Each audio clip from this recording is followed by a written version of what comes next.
Hello there, discerning listener, and welcome to episode 32, if you can believe it, of Snap on This, a Marvel Snap podcast. I'm your host, LaurenWhatevs. With it being an even-numbered episode, as far as I know, we're going to throw it over to Ben first. Ben, how was your week in Snap? And keep it snappy. Well, my week in Snap, endeavoring to keep it snappy, as I so often do. It was all right. It was pretty decent. Let's see what happened this week. I finished up High Voltage, just got it all done, got it out of my system with a few days to spare. I used exclusively a Safety Blade deck that I have since deleted, and I would tell you about what was in it, but it's gone from my memory. Great job, Safety Blade. I've been playing. I played that one a bunch too. High Voltage is over tomorrow anyway. Yeah, I just decided I wasn't even going to try to have any fun with it this time. I was not going to build any decks. I was not going to do anything creative. I was not going to test any ideas. I just wanted this stupid card that they hid at the end of the rewards track this time. I don't know about y'all, but I skipped that Iron Man variant last time or whatever. Could not be bothered. No. Like, I already had the card. No, I got it last time. Yeah. I like how your goal is to be less creative. That does not surprise me about you. Well, like, the thing is, like, there's only so much of me to go around. Like, I really try to, like, when I apply myself to something, I really do bring the A game. So I just didn't feel like putting on the whole production for High Voltage game mode, about which I feel ambivalent at best. Perfectionist problems. I realized I would be. You're not at all. I would be happier just having the first Ghost Rider sooner and not caring about anything else, and that was fine. And I guess I played a bunch of it. I did make top 3 in the Alliance bounty points, which I think mostly happened Tuesday morning. Probably preparing for. I have no idea how that happened. I don't feel like I've been playing a ton of Snap. I think it was because I'd done the ladder climb on Tuesday morning or Tuesday afternoon of last week. Wednesday morning, I think I climbed to Infinite before we recorded the podcast last week, and that's when I got all the bounty points. That all adds up. But you may be wondering, what was I playing when I was racking up all these bounty points? Because I can't tell you about the Safety Blade deck that I played in High Voltage. So what was it? Mostly it was Silk Scream, my deck with Silk and Scream in it. It's still real good, still real fun. Been playing it since before Scream was nerfed, or nerfed most recently, or whatever. Has Scream been nerfed more than once? My brain is just once, I think. Just once. It just feels like twice. That's fine. All right, so yeah, mostly I'm playing that. I was also testing a lot of Firehair ideas that didn't really work, and now some Khonshu ideas that I can't tell if they really work. The meta's weird, and a lot of people are also playing Khonshu things and hot locations, and yeah, as I'm sure we'll discuss. Are we going to discuss Khonshu? I forgot what the format change is. We're talking about Khonshu. Okay, then I'll save my Khonshu thoughts for later. Interesting card. But more on that later. Yeah, I tried Firehair things that weren't working. Probably more on that later, too. Man, lots of things we'll be talking about later. So yeah, still love Scream. Still love Surfer. There's still cool things to do. Craven's still great. Keep playing the decks I've already told you work. They still work, and I haven't built new ones that work. So stick with the classics if you wanna play anything that I made. Yeah, I still need to play more Wave Flourish. I think I've played it like twice, and I need to, give it its due. I feel like maybe I need to give 1 or 2 updates on a couple of other topics. In case you're worried about it, I have cleared a 32 on the surface in Hades 2 with the most recent patch. I've defeated Typhon, but I'm trying to do it with at least one aspect for all 6 of the Nocturnal arms. So that's one more mountain to climb. Just thought people really wanted to know about that. The aspect in question, I believe it was aspect of Moros on the Twin Flames. The I don't remember what they've got a name. Ignium. I forget what kind of flames they are, but they're flames, and there are 2 of them. It's the twin blades. It's the something else flames. Names, they're important, but are they? Anyway, yeah, those were the 2 decks that I wanted to recommend: Wave Flourish and Silk Scream. I got an Infinity ticket with Silk Scream. I guess I should mention that was the most exciting conquest thing you could do until I suppose is Infinity Conquest now the thing I should be worried about. Is it that week? Have we reached the final week? We have reached the final week. That week. It always sneaks up on me. So yeah, Infinity tickets, those are old news. It's time to convert them, baby. All right. This time next week, I'll be telling you about the Avatar. Have you guys noticed a bug? I assume I think I saw a team answer. I've lost so many tickets because I keep forgetting that this will happen. It happens like the first time I try to join a conquest of any kind, it like matches forever and then like freezes and kicks me out. And I've just lost a ton of tickets because I keep forgetting it'll do that and it happens again. There was actually a topic. I was like, I hope I remember to talk about this in my Week in Snap. And that's the general bugginess of just like everything about this game. Oh my God, all the pieces are falling off. Right, it sucks to lose that many tickets. Like when I'm like, I need to get myself a debris variant. They said for like this week only, they're automatically giving tickets as compensation. But they're not making up for the like 10 I already lost.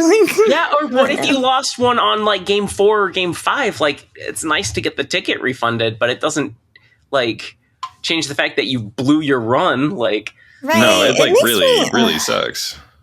Lows, yeah. The flip side of it is if you notice it's happening fast enough, restart your game, get in. Then you get a free win because your opponent disconnected. That. But like, no, every time that I get back, by the time I get back in, because it takes forever to load on my phone or whatever, it's like escape. Yeah, I think the safest way to be honest, I only play Snap now on what I call my Snapsel, which is my old phone. I had to get a new phone because the battery died. So the older phone only plugged in, but my new phone isn't, I don't know, the game crashes on it constantly. So I play on my old phone plugged in. That is now my Snap console or my Snapsel, which has contributed to the lesser amounts of Snap I play now, to be honest. And if they would fix it so it wouldn't crash on my other phone, or I wouldn't lose all my Conquest tickets, that would be great. It's I feel like the bugginess is getting just like worse and worse at an alarming rate. Because like I used to be one of these people who was not having problems, and I would listen very politely while other people told me about all their problems they were having, you know, like starting games and stuff. And like it would happen to me like every once in a while, and I'd be like, wow, this stinks. This seems to happen. That happens to you a lot, doesn't it? That really sucks. I believe you, but that really sucks. I'll have to use my imagination, but I no longer have to use my imagination. The game is falling apart before my eyes. Okay. Yeah. I read, it was somebody on Twitter who was saying like the game, they have to restart their game like every 4 matches. I'm like, I love Snap, but I don't know how long I would keep playing it if that was the state that it was in. Like, that's terrible. Anyway. To preview some Khonshu discussion, just because it relates to this, I was having a lot of difficulty playing on my phone because my discard pile kept lying to me about what was in it. Cards that were cards that I played like 2 games ago. Like, what is going on with that? You kind of need to know, like, what's the point of displaying my graveyard if it's going to spin fictions? Like, if it's going to tell me stories about cards that are not in it. Like, what the fuck? It's completely, that's ridiculous. So it's real hard to play a Khonshu deck, like, effectively, if you think different cards are in your discard pile than actually are. Just so you know, be careful about that. I don't know if that happens it wouldn't happen to me on the PC because I'm sure the deck tracker would display an accurate discard pile for me. But as I mentioned last week, I'm pretty much exclusively mobile these days. Okay, that was my Week in Snap. I relinquish the conch or whatever. Okay, yeah, the conch gets passed to the conch? Can it be like an ocarina? Okay, sorry. Absolutely. It can absolutely be an ocarina. The ocarina of this Week in Snap. 3. Okay, sorry. Sorry, Bubba's just playing like songs to summon the wind. Okay.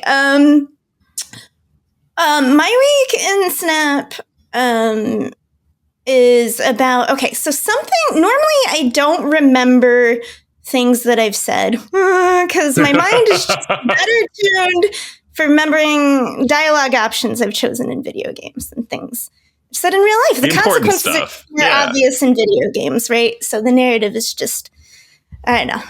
It's how my brain works. Anyway, but something was bothering me as it does when I say something that I immediately disagree with in the back of my head. And has been getting me. And I was talking about, and so I said it would be Daredevil. It is Daredevil thoughts, of which I have very many. I've been a fan of Daredevil for a long time. Oddly, itself is topic of discussion. But Daredevil, and we're gonna say it's in relation to the Nouvelle Vague, or the French cinema movement, the New Wave. And how we get there is I had been saying, like, hey, no. Let's start with what the French New Wave is, if you didn't know. Here's my fast, bad, so don't at me, summary of the French New Wave. So, mid-century France, they're talking about, this is where they're still like, film's art. Which, if you can hear, do you remember when that was for games back when like Braid came out? Because I'm old. Yeah, I do. Can games be art? It's like any new media. Yes, it's like every time, every single time, without fail. It's a medium, and any medium that is a medium for the human imagination, even if we disagree about what art is, like it has the potential to be art. Always, right? every time. Yep. Yes. So, I mean, but that's where we're at in, film is new enough to be like, it's new and it's novelty. And therefore, it's new and therefore garbage. So like, so what they considered the most highbrow films at this time, let's say mid-century France, was basically like a camera put in front of a theater play. You know what I mean? Because that was what, theater was like the highbrow thing. So it's just kind of a very static camera with a play happening in front of it. And, at this time, there's a young man called Francois Truffaut, which to my American ears sounds like someone fancy and rich, but was in fact a very poor, troubled kid who snuck into movie theaters because he couldn't afford them and liked to watch like American flicks and like B films and all kinds of things. And when this kid grew up and broke into that like upper crust PBJ sandwich of art academia, of, where we've decided like wealthy people get to decide what's good instead of like talented people. Sandwich. Of course. Yeah. You didn't need to clarify. And he's like, no, you know what? This is all garbage, and I think the big paper that broke this open was like a certain tendency of French cinema. But he basically said everything you think is garbage. Throw it out. The real art in film is like, are you seeing what like Hitchcock is doing and John Ford, like out in America? Like this is what art is. And the reason it can be art is because it can be someone's like, it's someone's vision. It's not being tampered by the studios because they're filmed way out the desert doing cowboy movies and horror movies, and nobody cares because they're B schlock films. So nobody's trying to like editorialize them, right? And that's why they could make really good films. And sorry, I'm like under the weather, making me kind of shaky. Okay. And there's also the auteur theory that goes with this, which I disagree with, but I don't want to get really into, which is just the idea that like one person's vision is what makes great art and I think that's a dangerous philosophy to get into, where something that's made by a lot of people who each make individual decisions on it, all going to the credit and glory of one individual, is a dangerous cultural affectation. But the part of this that I glom onto is like the thing that these films did to Hitchcock, right, and John Ford's cowboy films is they embraced the medium, right? And that's where you see like what like the best we consider of each genre, of each medium, is like what actually uses the medium. When you think about comics, like people talk about Watchmen and stuff, and that's because it cannot be translated well into another medium. Like they couldn't do it well into film. Because why? Because it uses the language of comics, you know, as part of the story. And usually the best pieces of art like this are also somewhat self-reflective. Okay, but this isn't it's a Daredevil. Coming back around, Daredevil is what I had said was that like it's like these characters that don't get paid attention to. Sometimes they just put them out there and do weird stuff with them, and kind of like it's weird and bad. And I think I was talking about Black Cat and how I didn't like where they had gone with her, but like. But then I thought about the French New Wave and how sometimes the best art is the stuff that is fringe, and because it is not editorialized, because it doesn't have the restrictions that the editorial staff like put on Batman and Wonder Woman and Superman that like kind of hold them back sometimes, you know? And like a great example of this is a Silver Surfer run by Dan Slott. He's mostly known, people often talk about his Superior Spider-Man. But where I got to know you often talk about his Superior Spider-Man. No, I see this a lot. When I was part of Snap social stuff that I'm not really part of anymore, people often, it was weird to me, that was like the number one comic I saw growing up, which I read and liked. It's just like not like the top of my mind. It's just, I think it's like one that a lot of people have read or something. But yeah, but it's not the one that I read. I looked it up afterward. I felt so disappointed. Like I was like, Ree was excited we'd read the same thing, but we hadn't read the same thing. I read some later, less good Superior Spider-Man run, for which I feel the need to apologize. Like this feels like my fault, or at least the Des Moines Public Library. It is true that once like something gains success, they try to like once Superior Spider-Man did well, they're like, no, we shall make Superior Iron Man, you know, like let's do it for everyone and like let's bring it back a million times and like but Silver Surfer, right? And it's kind of because at this time, this wasn't a time that Silver Surfer was like kind of big in any way. And I think they just kind of let him do what they wanted with him. And he like what Dan Slott did, and very intentionally made it a Doctor Who story. He gives them a companion and they go off on all these space adventures that are insane. And it's wacky. And it's, you know, not what I was used to seeing out of Silver Surfer, but it really worked. But the bad side of it was the example I want to bring up was when they did it with Daredevil once. They oh man, there's this time, and Mark Waid wrote it, and there are things that Mark Waid wrote that I really like. And Chris was Sam this like in the early 2000s? I think I did read this Daredevil run. Maybe when he moves to San Francisco. Yeah, and like maybe his identity becomes public. Is that part of the thing too? Yes. Yeah, they had to retcon it all later. They used like the Purple Man to retcon it from like Jessica Jones. Like it was a Charles Soule run later. But yes, so they're like, okay, like I guess Daredevil had just been under the radar, and they're just like, do whatever, and they're like, okay, let's embrace.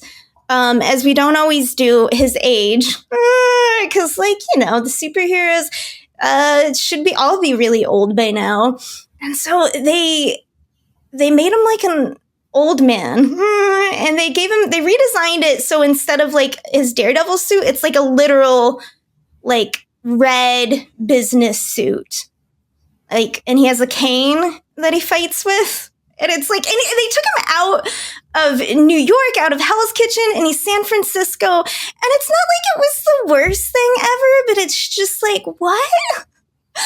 What is going on? This is not, it was so insane. Like, it's like too much.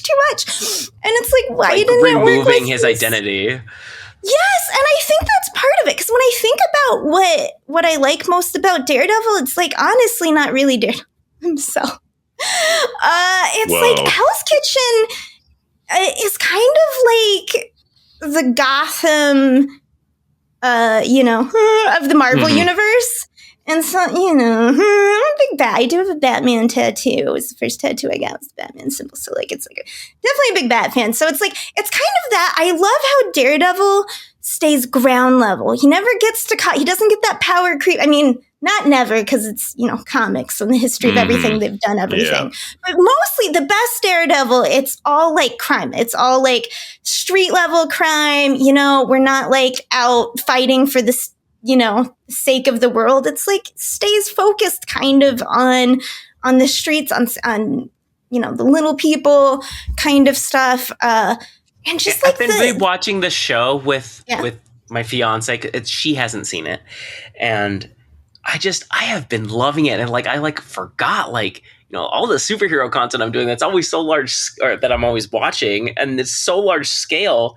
And then to go back to Daredevil, just like, this is so good. Like, and part of it is, I think, like the TV series have an opportunity to tell better stories than the movies do, but or at least more character development and stuff like that. But I'm just like, I love this. I want more like small scale superhero stuff. Like, anyway. Well, right. Also, that Daredevil Netflix series is it's high quality in like a number of like Vincent D'Onofrio, like just as he elevates the dish, as they used to say on MasterChef in like 2015.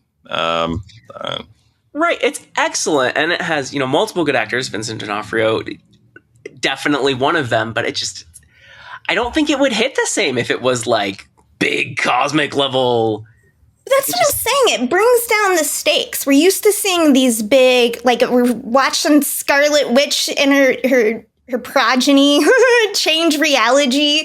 We're watching these, like, the whole Earth is threatened and stuff. We're watching Captain Marvel punch through ships.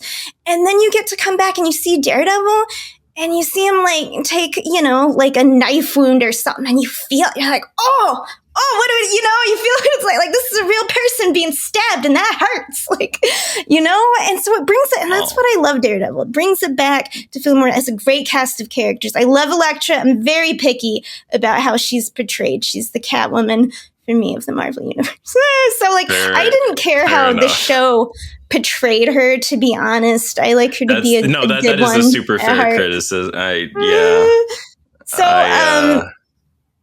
Yeah. But speaking of cosmic threats and the Earth being threatened, I mean, like, I do feel a need to mention perhaps the greatest Vincent D'Onofrio performance as Edgar in Men in Black, as in Sugar, great performances. Sugar and Water. It needed to be addressed. We can't talk about Vincent without Men in Black. All right, all done. I also, to be honest, because when I was young, like I said, I wanted to be a detective. I was very much thought I would grow up to be like Vincent D'Onofrio's role in Law and Order, Criminal Minds, I think it was called. Whatever. I think you're right. I get into the heads of serial killers because I can think like them, but I'm not a serial killer. I can just think like them. Let me stare at you while I figure out. I watched the show where that was Jonathan Groff's thing. Yeah, I know. It's so it's just easy to love as a teenager anyway. So yeah, and taking all that away from Daredevil kind of just took away Daredevil and didn't replace it with something that interested me. I like my okay, no, that's very ageist of me to say. I like my little old protagonist to solve crimes. I'm thinking about mysteries that I like, but of course, obviously, yes. I think a little old protagonist should be able to carry out many things of all protagonist things. Yeah, we should all like to be so capable in our later years. Yeah. So sometimes, when characters, are taken out, it's bad. But oftentimes, when editorial takes their little fingers off and lets creators, free with characters, you can get some of the best stories. I would love to hear from any of our listeners. I've been kind of struggling to keep up with things lately. But yeah, like there's so many little comics like that where it's like some little side character, but it's an amazing story. Anyway. So that's my not weak in Snap comic stock. Right as Lauren gets up. Lauren, how is your week in Snap? Yeah, the fiance is sick, and I don't know what the kid's excuse is, so I'm on dog duty myself. I appreciate the patience. Yeah, I did High Voltage. I finished with 2.5, 3 days to spare. I got the first Ghost Rider, and I had zero intentions of ever playing High Voltage again. I did actually play a couple more games today because there was a question of mechanics. Then I was like, this is going to be easiest to answer in High Voltage. So I went and did that. By the way, Living Tribunal calculates twice, both before and after Omega Red. It's very weird. That is weird. Yeah. So Living Tribunal can activate or deactivate Omega Red, but then afterward will redistribute the power that Omega Red applied. Oh my gosh. Fewer points of checking. Fewer points of checking, funky. Please. Like literally the animation showed Tribunal evening things out and then Omega Red whipping and then evening again. Anyway. That's not the point. Part of their weird coding mess around there, windows of things happening. Well, Tribunal is certainly just an edge case, right? Because they never want Tribunal to be on the board, but you don't have even power. So he has to calculate last. I don't know why he also has to calculate before that, but anyway. Yeah. Surely to capture some edge case or something, but... Well, I mean, you do need somebody to be winning at places the whole time. I don't know. Ugh. I guess I'm glad it's not my job to make that fit together. But I wish whoever's job it was better weird. At it. Some of the calls are weird. Like how Throne Room goes before Ajax, and that confuses people often. Anyway, that wasn't the point. The point was High Voltage 3, the most recent one, is my least favorite limited time mode that we have had so far.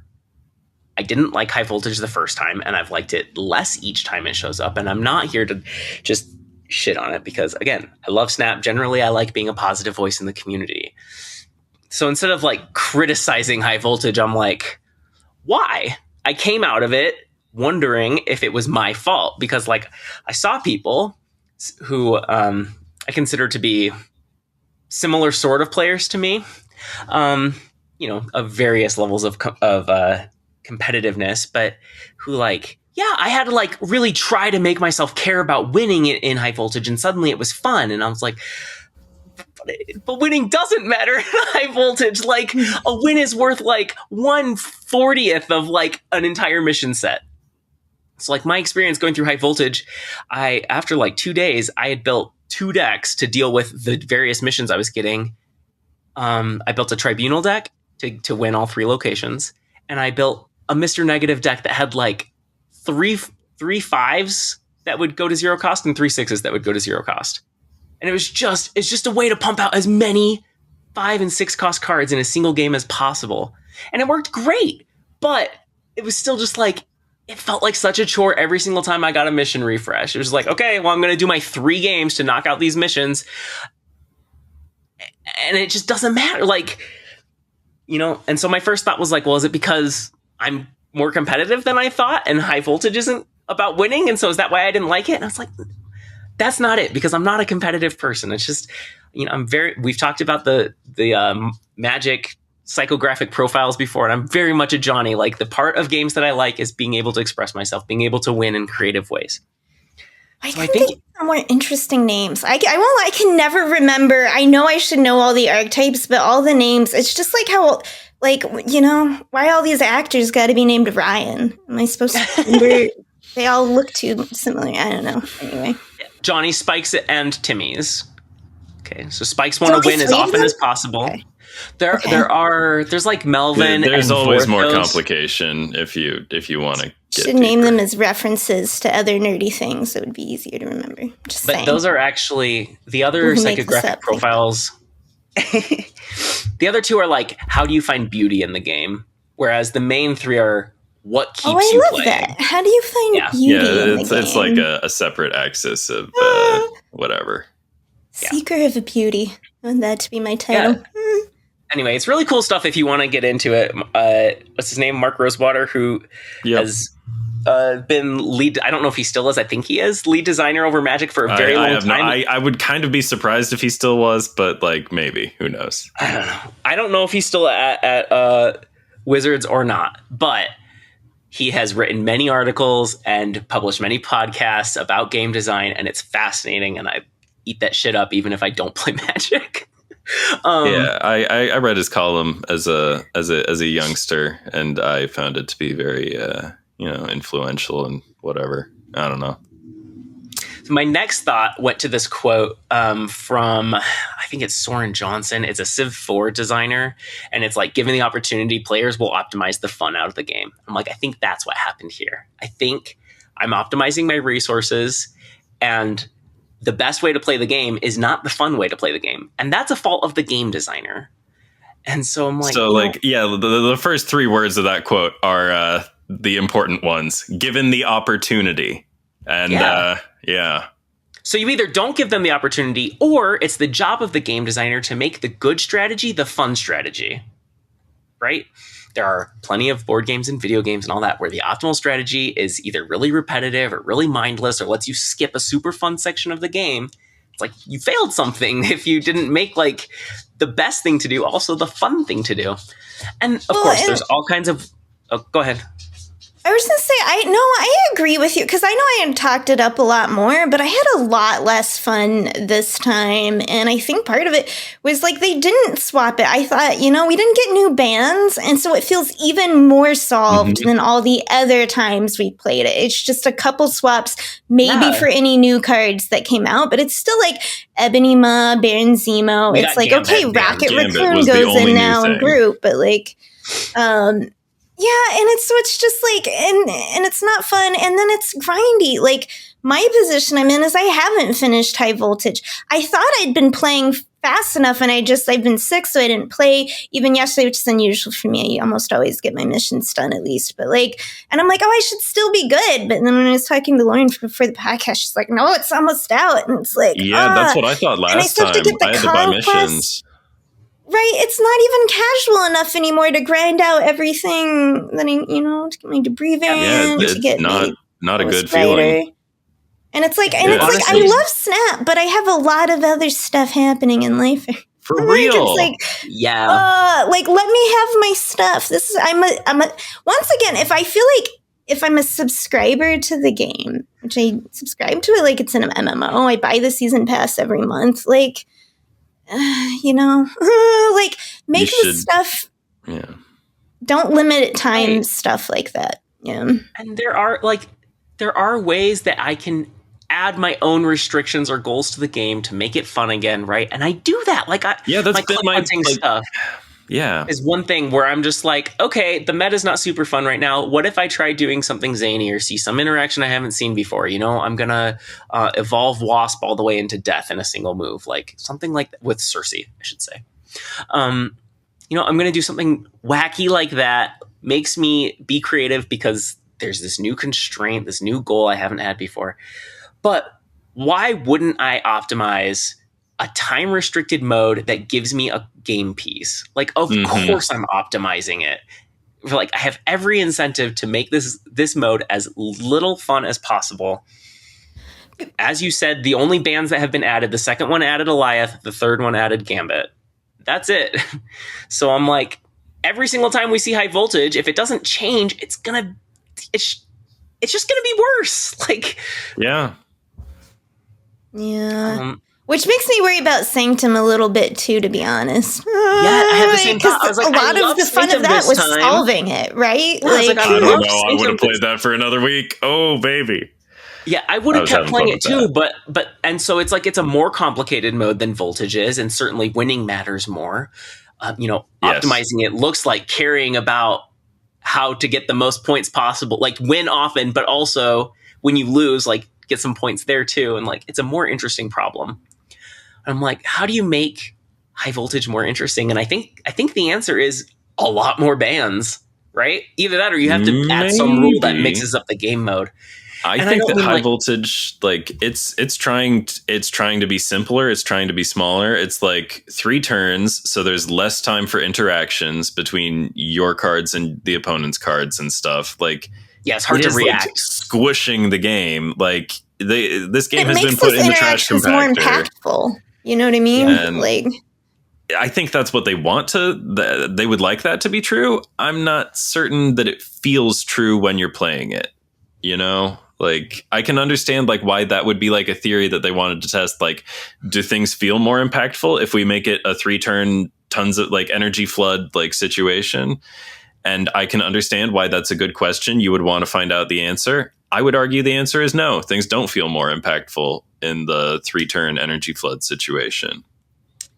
I disagree. A juggernaut kind of deal. You know what I mean? Like that kind of thing. They can't come back from shanging. You know, it's like less time to recover. A juggernaut on turn 6 is... I think it pops harder in my gameplay. No, because experience. In my opinion, it doesn't, because you've had less time to build into every lane. So a lane where you're cannonballing or something is always going to be more valuable where it ends turns earlier because there's less time for them to do stuff in the lane. Yeah, like he will have an outsized impact. You can't solo a lane always on 6. That's true. I guess I think the things you can do with him are more interesting and exciting in a turn 6 game. I think they have different play styles, so I think that's part of why it feels differently impactful to us. I always play more interactively, I think, generally speaking. I just think high voltage it makes it hard to interact because it's hard to react. Right? Mm-hmm. Yeah. And I see people call for like, oh, this is supposed to be the mode where we do our big combos like ban Shang. And it's like, I get that, but also like, if you ban all of the tech cards, then it just is like, which deck can do the biggest combo the most often, and then everybody plays that. And so like, it doesn't really help high voltage's problem. Maybe making winning matter more would, but I know a lot of people love high voltage because it is so casual. And it's like, you should never be able to play a Black Panther Arnim Zola combo without like the fear of Thor upon you. That they're gonna like shang you before you get that. You know what I mean? Like it's why I end up sometimes taking Zola out of my destroy decks. It's the most obvious play that people are expecting, and it's the most counterable thing. So I don't know. Like I think I understand why people get frustrated with Zola. Yeah. Shang, but it's like we need things, you know, like that to be taken out, be able to I don't know. Yeah, like I really get like how frustrating it is to lose to a Shang, but also I think the game would be even more miserable if he wasn't in it. Like just protecting you with great power comes infinite corruption, you know. So it's not one of the cards I would think about banning from the mode. That's all I'll say. Yeah, I know people have strong feelings about that card in particular, and I don't really want to talk about him too much because folks have feelings. Every counter card people have strong feelings about. If it's the thing that counters the thing they love. Like I don't care about Shang. I don't play cards that Shang can hit. Like, I don't know. Yeah, I do worry about Sanctum being less fun the second time around or the third time around. Like, is this just a problem that's innate to these little game modes that keep coming back? I think part of it is that they highlight cards that are off meta, right? So like, you know, your Black Panther for this mode, or your that's true. Yeah, that's a good point. Your Guardians in Sanctum, like they're not good cards in ladder, so they don't get touched. So even if we wait 3 months until the next time we play Sanctum again, the exact same good cards will be there exactly as they were, untouched by any patches or OTAs. It's true, but maybe next time Sanctum comes around, people will stop playing the bad Guardians and like maybe play more Rocket Raccoon, and I'm sure that's how it'll go. I don't know. Maybe a little less Drax. I don't know. That's my advice to you, sweet listener. Next time Sanctum comes around, don't play Drax. Okay. Anyway, my final thought on the matter is make the cards easier to acquire and then have extra things after that. Like, if they were cosmetics at the top of the track, then it's on me if I'm going to push for those, or if I'm just like, nah, high voltage is not it for me. I got the card, I'm out. And But I've also seen people who love High Voltage who are like, I wish that there were more prizes for me to, I want to keep playing it and I want to be rewarded for doing so. Oh, good for those people. So I don't doubt they're out there. I think there should be more prizes after the grand prize, right? Yeah, and, for them, for sure. Diners that way and Showdowns that way. That was where the Sanctum shop was really good. It was like, hey, if you want to spend a lot of time here, there are rewards for you. What do you get after you get the last thing in Diner, really? Like, you get to compete for the Bubs leaderboard for maybe getting a unique title or something? The last thing isn't the card. The card's like the fourth from the top, and then you get like two more borders and the card's variant. But at some point, the giant thermometer is full, and like, there is no more Diner for you. Correct. If you were like really loving the gameplay, just... real into that, I guess. Diner, but mostly because it's just Bladder. Like, it's not really, you don't play that differently because there's extra snaps. This is true. Anyway, this week's card. Oh, I should say, we're thinking about doing a very slight, what was it? Ben, you teased it. Not a structure shift. Anyway, we're shaking up the format slightly. And we're thinking of not talking about next week's card, partially because it has this awkward situation where we talk about some cards 3 weeks in a row. In this case, it would be Kahori, where we talk about her in weekly rankings, and then next week we talk about her as next week's card, and then the following week we talk about her as the current week's card. Let us know what you think, but we're not going to talk about next week's card this week, except that we're doing the season rankings. Okay, Khonshu. Discard card 6/5, goes to 6/8, goes to 6/12 when you discard him. The on reveal is to resurrect a card you discarded to another location with its power set to 5, 8, or 12, depending on the phase of your Khonshu. Did you get him? What do you think? I did, yes. Interesting card. Again, one of like the main things that I think of when I think of Khonshu is looking at my discard pile and not knowing what's in it because of the thing. I'm like, that really does, that affects how you play the card. Cause I can't always remember what's been discarded. Sometimes it's like fairly simple. I'm like, oh, well, I know I've discarded only Apocalypse and Proxima Midnight this game, and like that's easy to keep track of because I can still see them. They're still around. The evidence, the proof is in the pudding.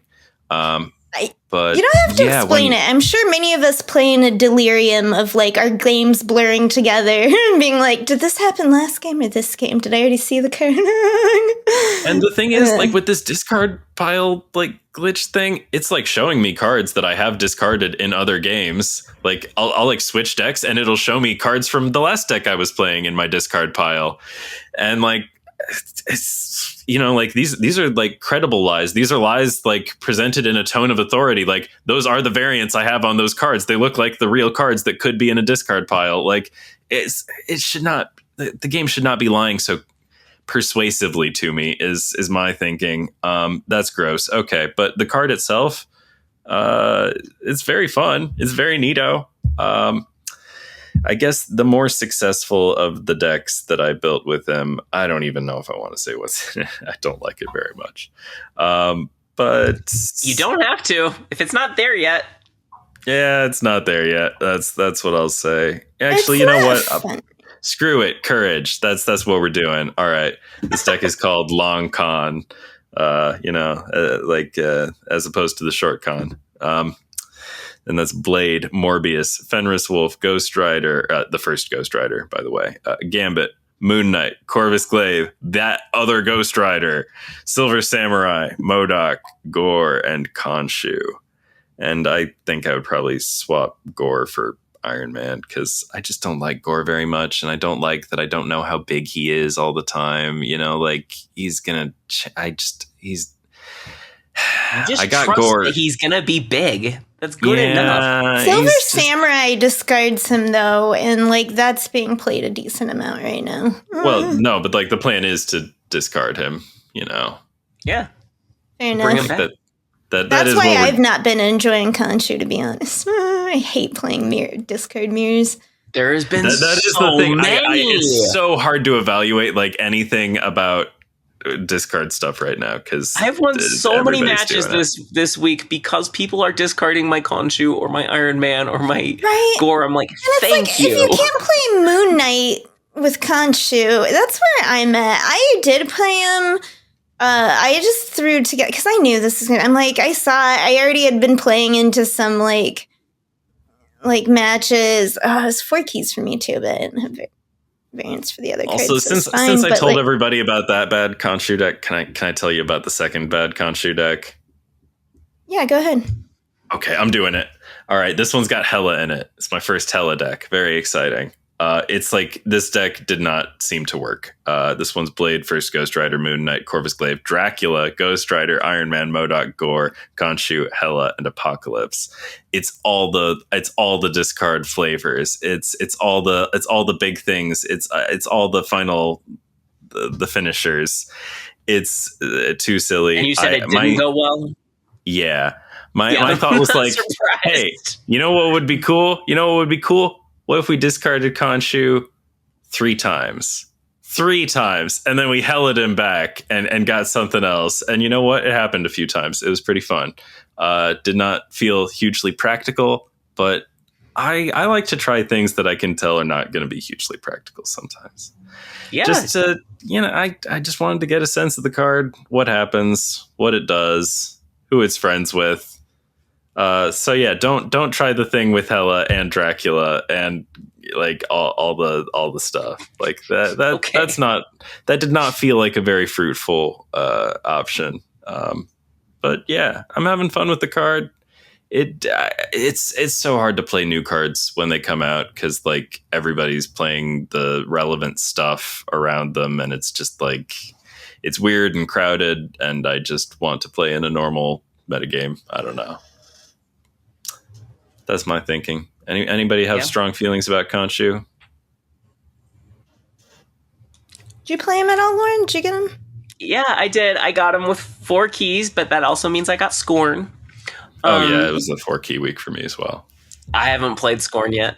I have played a lot of Khonshu, actually, but only in one deck, which maybe makes me an irresponsible host, but I was having so much fun with Safety's deck, and I've seen really mixed reactions on Khonshu from other people. Like some people who are saying it's bad and some people saying it's good. And What's in Safety's deck? I haven't seen it. Yeah, I'll tell you in a second. But one thing that I think Safety Blade's deck does that I have seen very little of is like Khonshu's like a little package in a good cards deck is how he's using it. And I've seen some people doing I've seen quite a bit of Khonshu Brood, which surprised me. Like, it's good. That's if you not can pull real. It off. I saw that too, and I don't think that's real. I have seen a few 5-power Broods. I've seen one 12-power Brood. Like, it's a little too... I saw a 12-power Brood, not in a game that they won. They didn't win the one that for me either. Partially because the 12-power Brood went on a lane where it could only make 1 Broodling. It's just like, okay, cool. You put a lot of effort into that one lane. Okay, this is Safeties. So it's got First Rider, Blade, Sif, Ghost Rider, and Khonshu as like the discard package. Has Iron Man and Gore as our targets. Those are the main ones that we're trying to bring back. And then outside of that, it has Kitty Pryde, Iron Patriot, Juggernaut, Hope Summers, and Galacta. And yeah, sometimes it was just first Ghost Rider, Gore, and then bring it back with Ghost Rider, and then it's just like that's a good little chunk of power. Sometimes. The thing that I found really helpful with it, at least this week, this is not going to be an ongoing advantage of it, but because there's so many discard mirrors going, sometimes people had no idea I was playing a discard deck. And then all of a sudden they discarded some stuff for me and I bring it all back on the 5th or 6th turn. Anyway, it is a little clunky and awkward. Like if you there were times when I'm skipping turns 2 and 3. It's like I could play a card, but like Blade would discard the wrong thing, or like that's discard for you. So it was definitely clunky, but I found Khonshu to be very fun. It's just a lot of power. I just don't know if it can be consistent enough to be good, but I don't know. I saw KM Best had success with Khonshu in a Bullseye deck, so maybe it can be consistent. One other thing I think I should have mentioned. I never really get to play regular Ghost Rider. I've played more Ghost Rider in the past few days than I've ever played before in my Marvel snapping career. Pretty fun card, this Ghost Rider guy. Huh? I've been trying to tell you. Yeah, pretty cool. I recommend play Ghost Rider if you haven't yet. He's a blast. Also, I think we'll be talking about him later, but yeah. Oh, yeah. First Rider? Yeah, in just a second. No, Ghost Rider. Classic ass Ghost Rider. There is a new reason to play classic ass Ghost Rider. Yeah, he was touched in the OTA. Reed, did you want to say anything else about I was having fun with him back when he was a little 4/4, so yeah. Sorry, you did want to say more about Khonshu? Oh no, I was just saying like all the nice things I said about Ghost Rider just now were based on 4/4 Ghost Rider before he even got the extra juice. I can't believe you right now. Okay, Reed, did you say what you wanted to say about Khonshu? Yeah, I'm good. We can move on. Okay. Just this week, a transitional week, we're going to talk about Spotlight Friends for the current week's card. Scorn and Corvus Glaive. I've seen a lot of Corvus this week. I still don't think he's good. Scorn, you two tell me, is great. So I'm just going to trust you on that because I haven't tried yet. Scorn do you want to talk about still great. I've also played some Corvus. What was that? Oh, I said Corvus is still he's still, I don't know, he's what he was before. I mean, you still have all the same reasons to play him or not that you did before. I don't know. Yeah. I still dislike the card and respect it, but I have played it a little more this week than I have in the past. Perhaps because I have a variant for it now. I don't know. But yeah, powerful card that I still don't like. That's my assessment. The one thing I saw with it this week was a deck that was running Corvus and Khonshu and Hela and Odin. And then it was like, okay, maybe you discarded your Hela, but like Khonshu can bring her back. And if he doesn't, then, well, you played him on turn 5, so you can hit him again with Odin. The Odin was kind of a cool twist, but anyway. And then first Ghost Rider, sounds like Ben and I have him so far, and Reed doesn't. He's the high voltage prize. 2/5 on reveal, discard the lowest power card from your hand. Remove that card's power from this. Targeted discard is good. I've seen a lot of people be disappointed by him. I think part of it is just like he kind of needs to go with Hela or Khonshu, but he's good there. Who are these people who are disappointed, and what did they expect him to be? That's what I'm wondering too. Like, did they not get the memo that you can't discard hobgoblins? I don't know.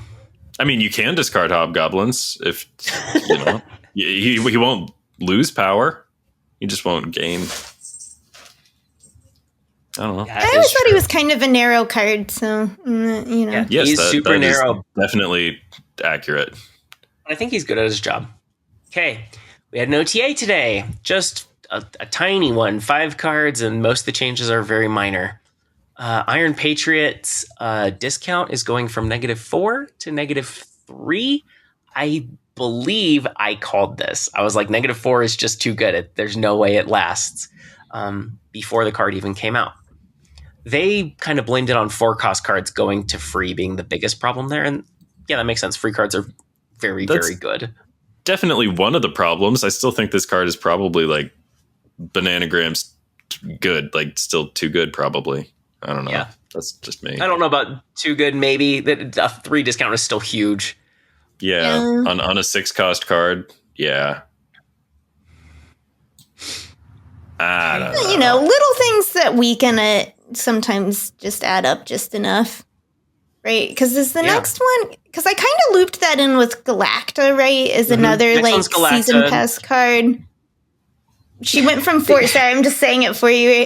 No, you're fine. She went from 4/6 to 4/5, And these two I want to get, because one, they're season pass cards, which we're always paying attention to the power level of those comparatively and when kind of they get nerfed, because it does seem that they kind of follow a cycle of reigning for like a month or two and then getting nerfed, you know, as they ride off a little bit into the sunset. So I did notice, but I do think, and I was wondering, it's like, is that like really, you know what I mean? 1 point of power, it's kind of always so easily to immediately dismiss it. It's like, what is this, you know, what does this really change? It's not going to change whether I play the card or not, but it does hurt the win rate of a card when I think about this. Because, like, I won a game the other day in part because my Galacta soloing a lane tied the Iron Lad, you know, that was on the other side lane. And now she's not going to tie an Iron Lad, you know what I mean? So it's like, you know, the situations add up, but it's like they do feel like really tiny nerfs.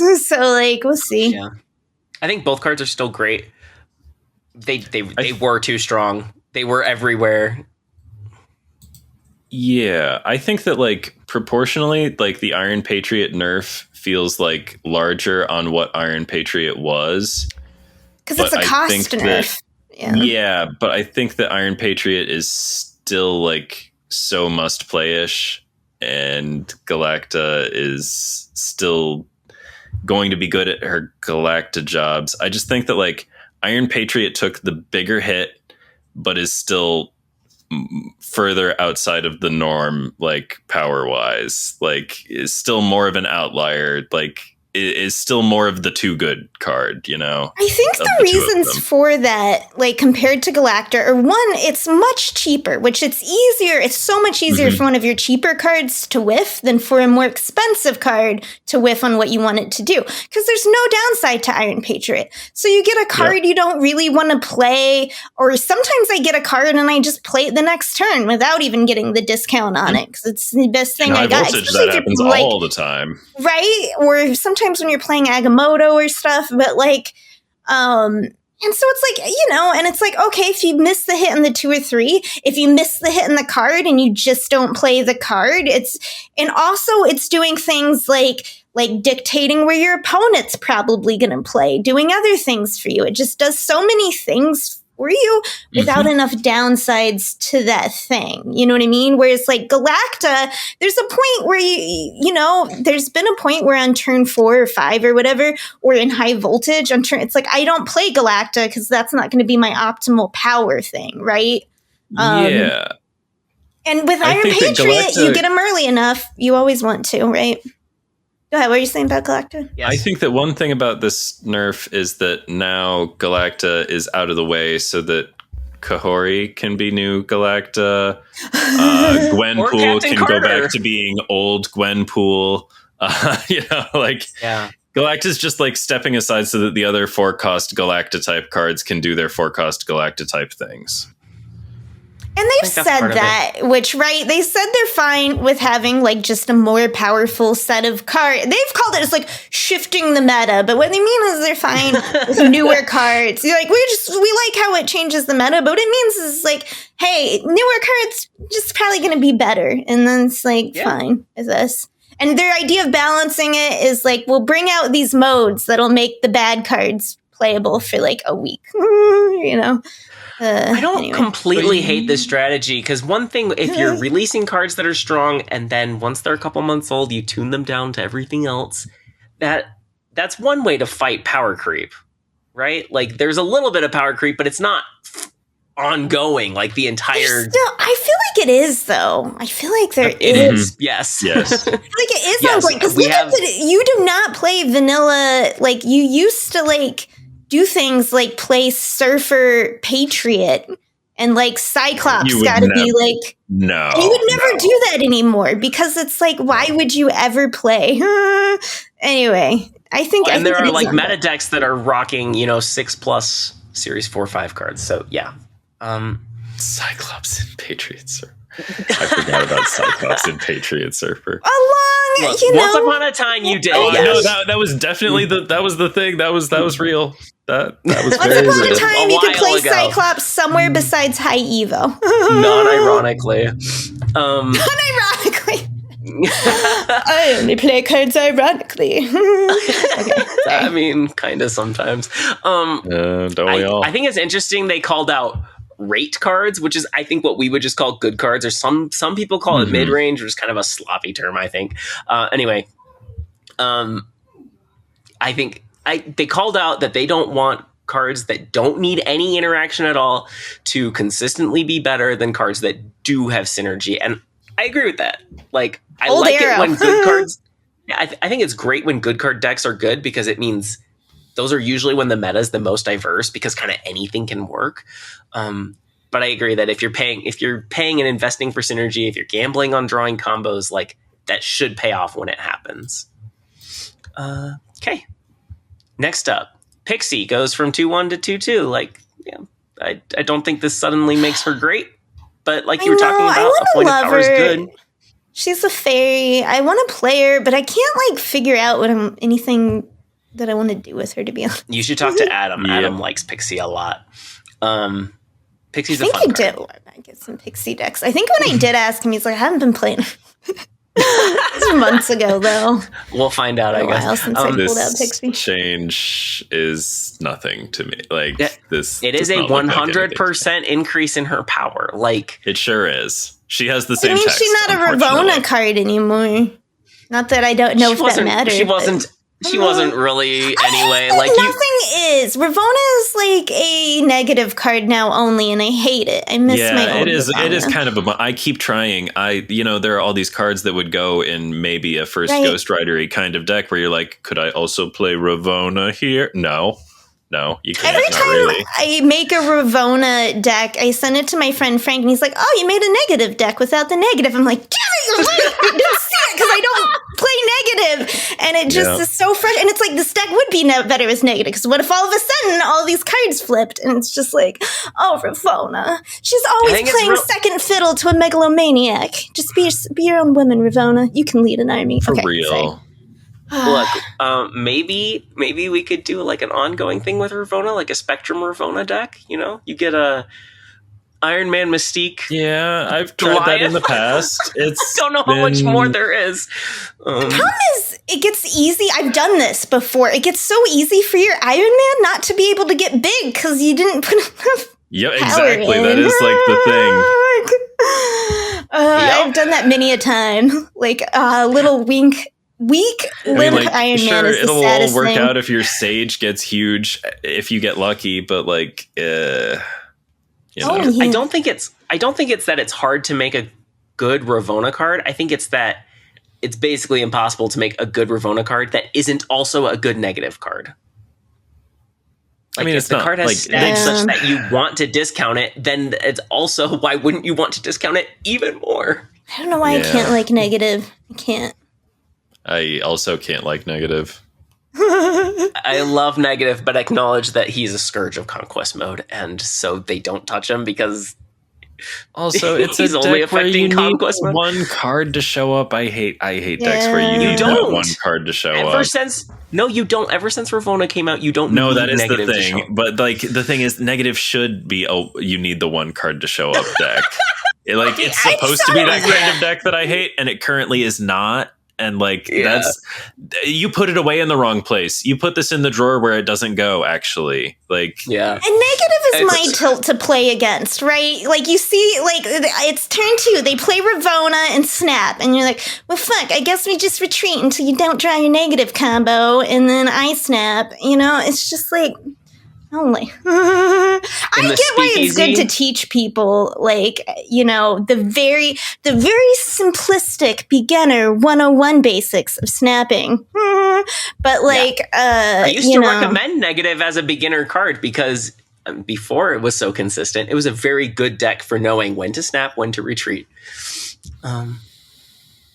In the Speakeasy this week, which is our Discord channel for Snap on This in the Snap Judgments League Discord, we were talking about ways to fight negative without Mobius, and Wombat Combat was like, we're gonna Viper over Fenris Wolf after we've discarded negative, and then play negative again right before their Jane pops off, so Jane doesn't draw anything. And I'm like, yeah, that'd be a great clip, but that's not real. Anyway, the dream of vipering anything is like... we're going to viper over Firehair, and then we're going to use Lady Deathstrike on their Mr. Negative. It was fun, but anyway. I love a good Lady Deathstrike. Sauron, this is probably the most significant change here. Goes from a 3/4 to a 2/2. The most significant change to a single card. I don't know if it's the most significant change to a deck, because I still don't think Shuri Sauron's going to be meta. Right, we talked about, I mean, so we were slightly chatting about this before, but the problem is that, like, Surtur doesn't need Sauron to get big cards. It has so many other ways to get big cards, and it's almost just better to go like a Zabu Crossbones, you know, Coal Obsidian kind of route than Sauron, because it's like you can get big cards without worrying about having to draw Sauron not have these wins. Yeah, Shuri's, like, that deck doesn't really put out anything that's much bigger than Surtur. Like, yes, Shuri Red Skull is huge, but other than that, what I mean, and you don't have the crossover where your backup cards that you want to play in Sauron, like Zero and stuff. You're not, like, Zero doesn't help you with, like, Crossbones or Collapse. You know what I mean? The other things you're doing, and I meshed the two together, and it just didn't. It's like, oh, poor Sauron. Dude just wants to make a Dinotopia. It does help a lot with playing Starbrand. Like, that curve is a lot less awkward now. I want to try. I have a soft spot for Sauron. I want to see what I can do with it. But to me, this was the only, like, real impact. Like, a cost change is almost always pretty impactful on a card, right? Mm-hmm. Iron Patriot kind of had a cost change. Ghost Rider, 4/4 to 4/5. Yeah. Right after Ben started caring about the card for the first time ever. I thought 4/4 Ghost Rider pretty cool. 4/5 Ghost Rider pretty cooler. Yeah, I agree. Super needed. Like, poor Ghost Rider. I hadn't played him in a discard deck in a while, and I'm a huge fan of, like. But, like, the question is, why do we get this change when first Ghost Rider just came out, which is, like, already going to offer Ghost Rider way better options than were previously available. It seems like kind of like giving him two buffs in the same week, and then also Khonshu, sure. Like, I think Khonshu and Ghost Rider make it so that there's critical mass, where now I have two ways to revive something I discarded. I can run Discard Revive as a small package instead of as I think dedicated thing. I think... I don't know. I think first Ghost Rider probably would have been enough. I don't think Ghost Rider really needs this extra point of power in this new environment. But hey, I don't know. I'm not an expert on the card yet. I only started playing him 5 minutes ago. So who knows? I agree. I think it's a weird card to buff. All right. We're going to talk about April card rankings. This is the season for What If. Our ranking system is like, it's a 4-point scale. It was originally supposed to be 2 thumbs up to 2 thumbs down, but my co-hosts turned it into a 4-point scale, and that's fine. That's stars. What it is. It's not points, it's stars. Yeah, mine is stars now. That's how it's represented in my notes. Anyway, 1 to 4. Because I don't know. I didn't want. It's too easy to put something in neutral if that's one of the options. I think about it in Netflix terms, like, hate it, dislike it, like it, love it. Yeah, me too, except it's less about my feelings and more about how strong I think it is. Okay, first up, our season pass card, Captain Carter, a 4/3 ongoing. Add this card's power to your back row cards here. Can't add to itself. I'll manage the rotation. I'll go first with this one. I gave her a 3. She's very easy to put into the same category as Gwenpool, Galacta, and Kahori. She's a 4 that gives a bunch of power. But I think hers is the trickiest to gain, and it's also limited to a single lane. So it's like less flexible. It just makes her a more niche card. That said, it's a lot of power if you can buff her, right? Like, if you hit her with Galacta or Spectrum or Captain America, she's like 415, 418. You have to put 2 cards behind her, and she's a 4. It's like, she's just a little clunky. I'm kind of surprised she's the season pass card. the character makes sense. The ability doesn't make sense for a season pass card in my mind. How about you, Ben? Yeah, I struggled with what exact number to give this, because like the potential is obviously very, very, it's enticing. The ceiling's mighty high, huh? But I'm reminded of a card that I'll be talking about later. A little bit reminded of Scarlet Spider, the other 4-cost Sebastian Shaw type thing where, you want to give this power in your hand or whatever. The thing about Captain Carter is that like she's just on the one lane, just on that one lane. And like, I do like that she's a 4/9, like fresh out of the box, if you can fill the entire lane. But that's kind of a big if, especially since she has to get out there before the last 2 cards. And like you said, that's very that's a hoop to jump through. That's an imposition. That's clunky. I feel like the same people who thought that Miss Marvel would be too hard to fulfill are probably the same people who think this will be easy to fulfill. And they're going to be wrong about both. I know I've invented a hypothetical person to be wrong about 2 different things in different ways, but like I bet there's some people like that. Yep. I'm just saying, like I bet they're out there. The people who were like, no way, Miss Marvel will never work, are probably also the people who are like, I bet Captain Carter's the easiest thing in the world to use. I don't know why. I just think those people are going to make the same mistake or different mistake. I don't know. I think this card is a little clunky, but like just the raw power. I mean, like cards only have to be big in one lane. I think it's cool when they're big in more than one lane, but this card is real big in one lane. And like, say you've got the empty lane, you play Captain Carter here, then you play Brood, boom, problem solved. You don't even have to like think about it that hard, That's it. Or you could play another card there first, then Captain Carter, and then I don't know, Mr. Sinister or something. I don't know, but like if we're playing Mr. Sinister, if I'm conjuring hypotheticals that involve playing Mr. Sinister, like that's the red flag right there. I don't know. So I went with 3. They're not going to let this card be bad. It's a season pass card, and for the record, I don't think this is going to be an issue where if it releases like this, it will be bad. Like I think this is a fine card that's good at its job. I just don't think. I think that it does require some hoop jumping, and it's kind of limited in what it does and who it's willing to do it with. So I don't know, 3. Yeah, that's all I'm saying. 3. I gave it lower than both of you. I gave it a 2. Interesting. Which, like, I think because the reason, I mean, a lot of it was what Lauren was saying, touched on earlier, is that she's a 4-cost card. To activate her, you need to play, at 2 cards after her for sure, if not 3. Right? Which means you're either holding cards back in your hand, which is like any time where you have to hold dinky cards back to play them after, that gets tricky. So where I see her going, she seems just kind of like a good throw-in card to like a shield deck, somewhere where you're genning little cards that you're expecting to play for cheap, something with Victoria Hand or whatever. So it's just kind of like, she'll just be kind of generally good on whatever it generally pull. Or you're playing it in like maybe a Wiccan style thing where you're like, I'm going to have arrows to throw down, maybe have Zabud, some stuff. So it's something where you're going to have a lot of cheap stuff that you probably genned over the course of the game.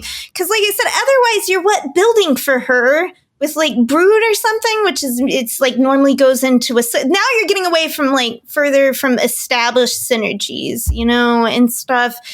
And, the ongoing part, like we haven't seen like Spectrum really be like super amazing yet. So it's just like for me that's a 2-star power. Can I interject one quick thing? Since it's come up twice now with the Brood thing, I do think this is a Surfer card. I think this like works in Surfer. I think it's cool to buff it and like this goes with America Chavez. This goes with Okoye. Ree probably thinks this goes with don't Nakia. Don't you want to play Gwenpool in that spot more? Because Gwenpool, that is a question. That's what I'm saying. And in a Surfer deck, but you don't have room for a bunch of sometimes it's Galactus, slots. Sometimes it's Gwenpool. Sometimes I think the way I like to build Surfer. We build Surfer decks a little differently, though, I think, because you're more willing to expand out, and I'm still mostly, because I like to play a lot of counter tech in mine. So I'm playing more 3-cost cards with more tech in my deck, and you're more about like getting big power out of Surfer stuff, so you're willing to stray a little more from the 3 costs. Yeah. But for me, I'm only putting in 1 4-cost maybe, and if I am, it's Gwenpool over Captain Carter, because once again, affects more lanes, as you yourself said. It could hit my shot. I'd rather hit the Brood with a Gwenpool than with a Captain Carter. You know? Yeah, and also I'm not saying I would play Captain Carter in Surfer, but like there are so many ways you can build Surfer, ways that neither Ree nor I would. Like there are people even beyond the ones on this video call. Patriot Surfer, back. No, that one's not one's not on the menu for anybody. The drones could go behind her. Ongoing, and maybe Moonstone's in there. You got Brood. Get some Patriot. Hey, I don't know. I'm just saying, like I could see it working. You know, like in Surfer decks, in some of them, it feels like now it's about like, which of these 4-cost Gwenpool Galacta type cards do you want to play? Do you want to play both of them? Do you want to play one of them? Are we still running Absorbing? Like, you know, like there's an open question about 4-costs in Surfer, which ones and how many. And I do think that Captain Carter will become a part of that conversation. All right. Okay, sorry. I realized I was just like, I had one more thought that I needed to get in, and I got it in. And I have one more thought. No, you can have lots of more thoughts. I interrupted you. Okay, no, I only need one more. It's about like, so sad. So I do love Captain Carter. I always love an Amazonian woman of any type. And, but like they had a comic, like a solo for her. I think this is maybe a couple years back. I don't know. Time is passing by for me too fast. But she finally came out, and it was such a huge disappointment, to be honest, because they made her, it's like whoever was writing her, it felt like they didn't understand her character. They made her like a Steve, like where, you know what I mean? Like where she was also just like very, and it's like, well, I didn't need a female Steve. I want Peggy Carter. And they also had her like she's supposed to be making mistakes where she was like misunderstanding things that a woman who had to like thrive in a male dominated world would probably be a little more empathetic to. It really felt like a Steve, you know what I mean? It's like, you know, maybe like a clueless white male character would make these faux pas, but not Peggy. I don't know. So it was just, it was sad, and I was disappointed, and I like stopped getting it after a couple issues. That stinks. I'm rooting for the character. I like that she doubles or triples any buff that happens to her, but Mysterio does that too, and he costs 2, and he goes wide. I still don't play enough Mysterio. Absolutely love about Mysterio.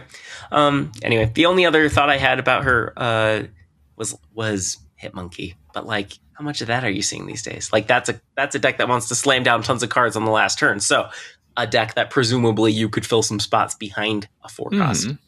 But that's not a deck that has any like. That's when you want to moon girl your Hitmonkey. Extra power on Peggy that way, are you?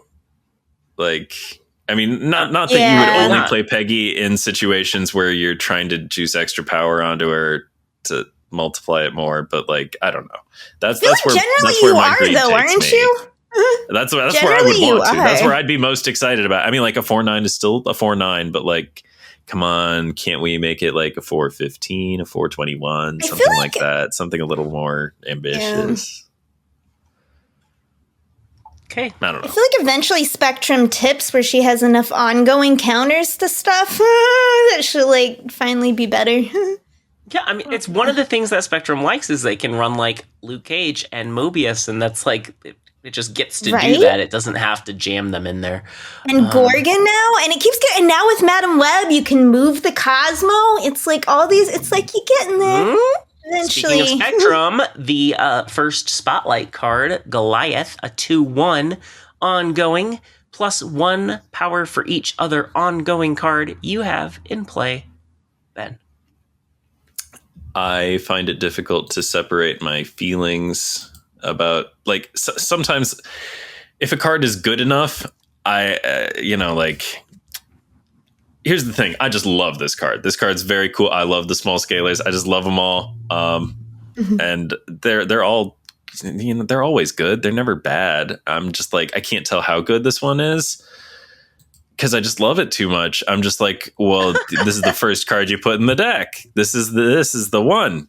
I like this card more than I like Spectrum because small cards better than big cards, even though they are like on the exact same thematic line. Like you wouldn't play one without the other. But gosh, I like this one more than Spectrum. Yeah, I love Goliath. I almost feel like taking a point away because I love him so much. But no, you know what? I'll say it. This is a 4. This is a 4 whatever card. No, is that hurting Lauren too much? Do I need to take it down to reality? Do I need to call Goliath you can make it a 4? You're allowed to add your feelings. It's fine. I'm just rooting for this card so hard, but no, it's probably not. I mean, like, how many ongoings are you gonna like get into play? Like, the thing is, gore is gore because on reveals are so ubiquitous. This guy, I mean, like, and it's only the ongoing cards that you have in play. It's not the enemy's ongoing cards either. I mean, like, I guess I'll take him down to 3, but I can't go lower than 3 on Goliath. I just like him too much. Re.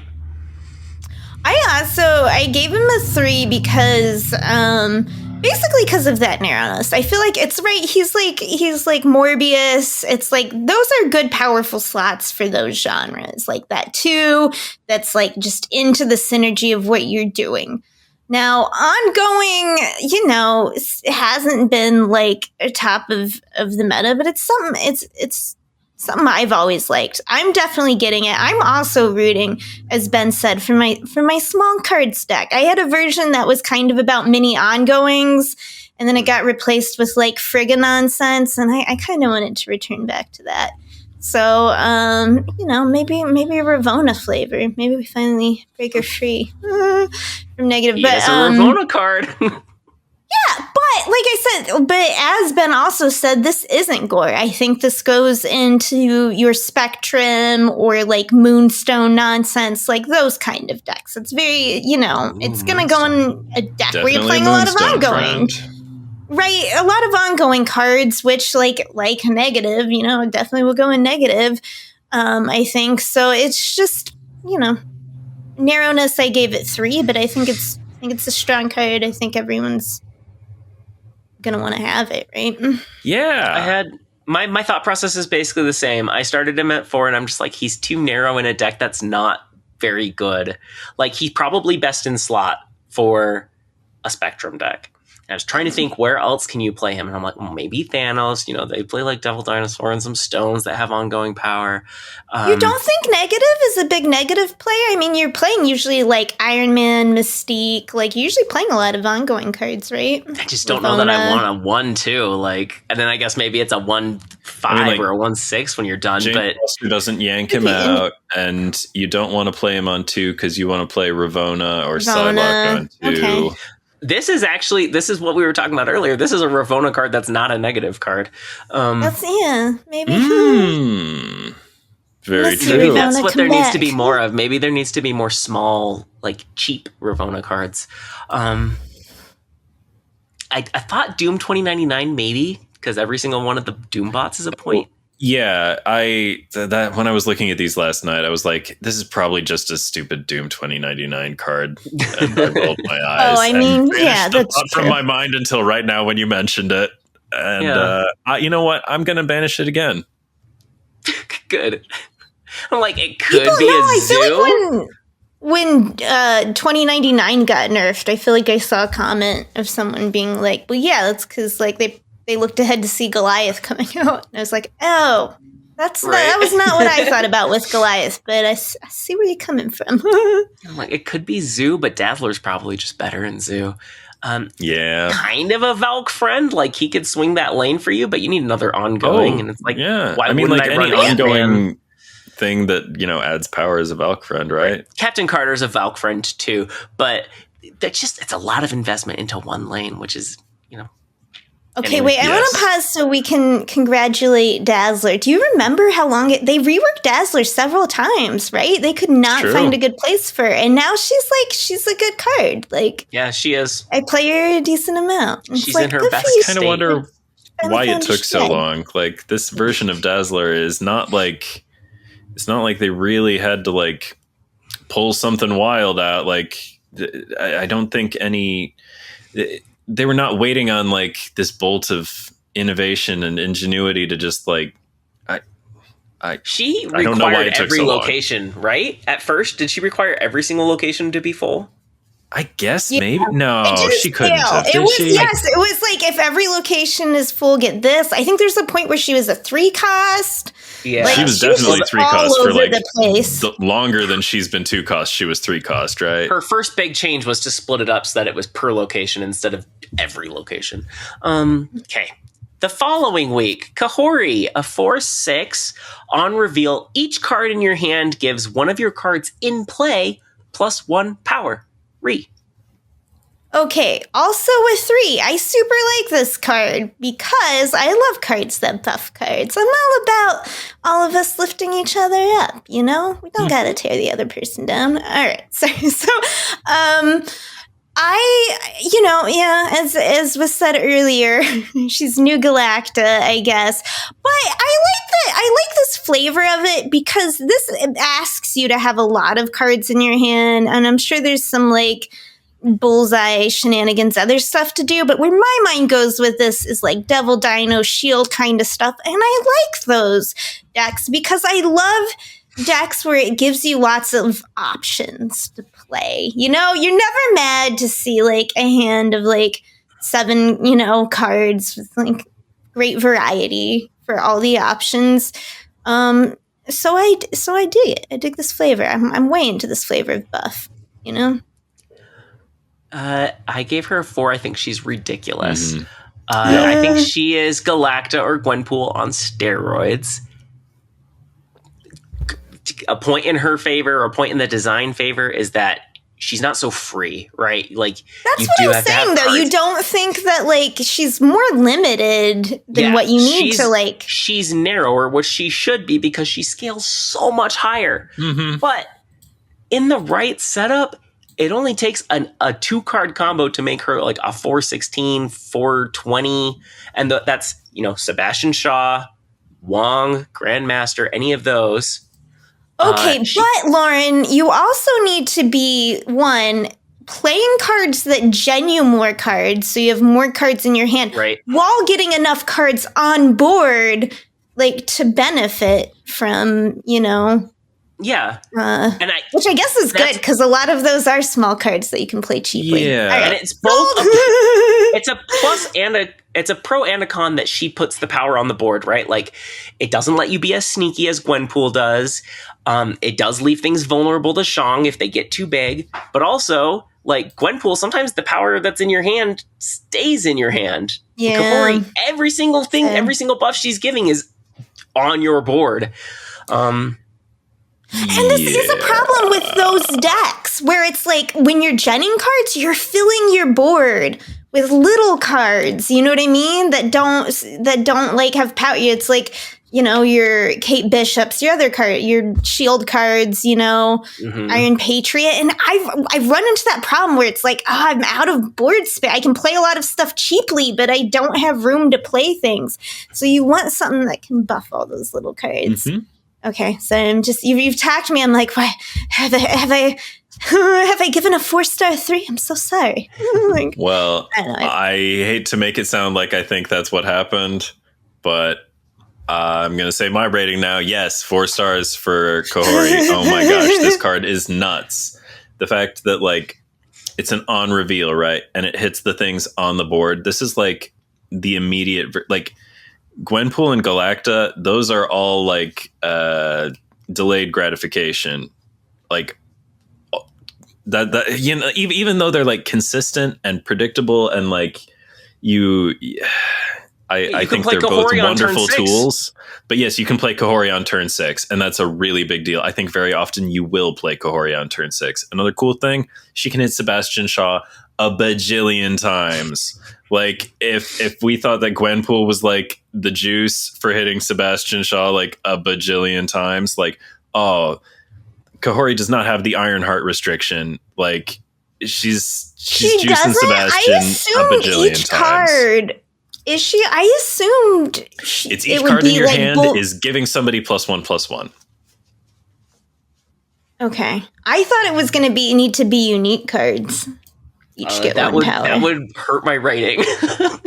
Wait, so are you absolutely sure then that it will hit the same card on the board multiple times? I was reading it like a bullseye kind of thing, where it's like, it does say each card, but each card is for in your hand. The cards on your board, it says one of your cards. One of your cards in play +1 power. All right. Well, so I calculated what's the I assume they had to be different cards. If on curve, if all you do is play Sebastian Shaw on 3 and Kahori on 4, Sebastian Shaw's a 319. Like, if it works that way. It definitely, she is written so differently from the Bullseye text. The Bullseye text is discard all cards that cost 1 or less from your hand. Afflict that many different enemy cards. Different, with -2 power.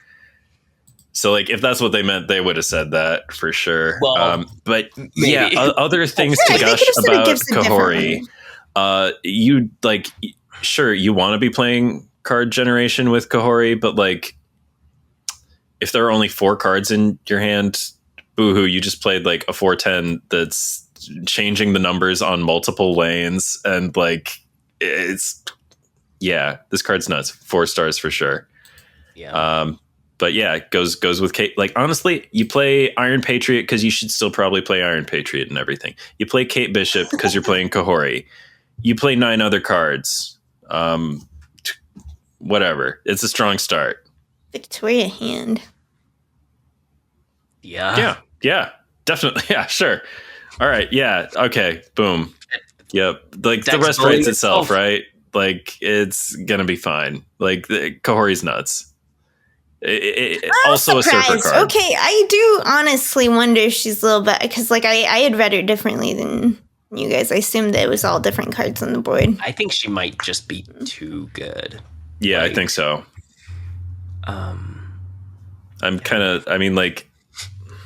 I understand why she isn't the season pass card, but like, I kind of wonder if maybe they thought she was the season pass card, because this like this reads like a season pass card. Like, this is the sequel to Galacta, which was the sequel to Gwenpool. Like, there's a clear lineage here. Right, and they know, like, look what happened to Elsa. You know what I mean? It's like, I don't know if you can do this. All right, we'll see. Yeah. I know I cited Wong and Grandmaster, and those are just silly things. Like, I think she's plenty good if you only proc her once. Okay, this next one. Infinity Ultron.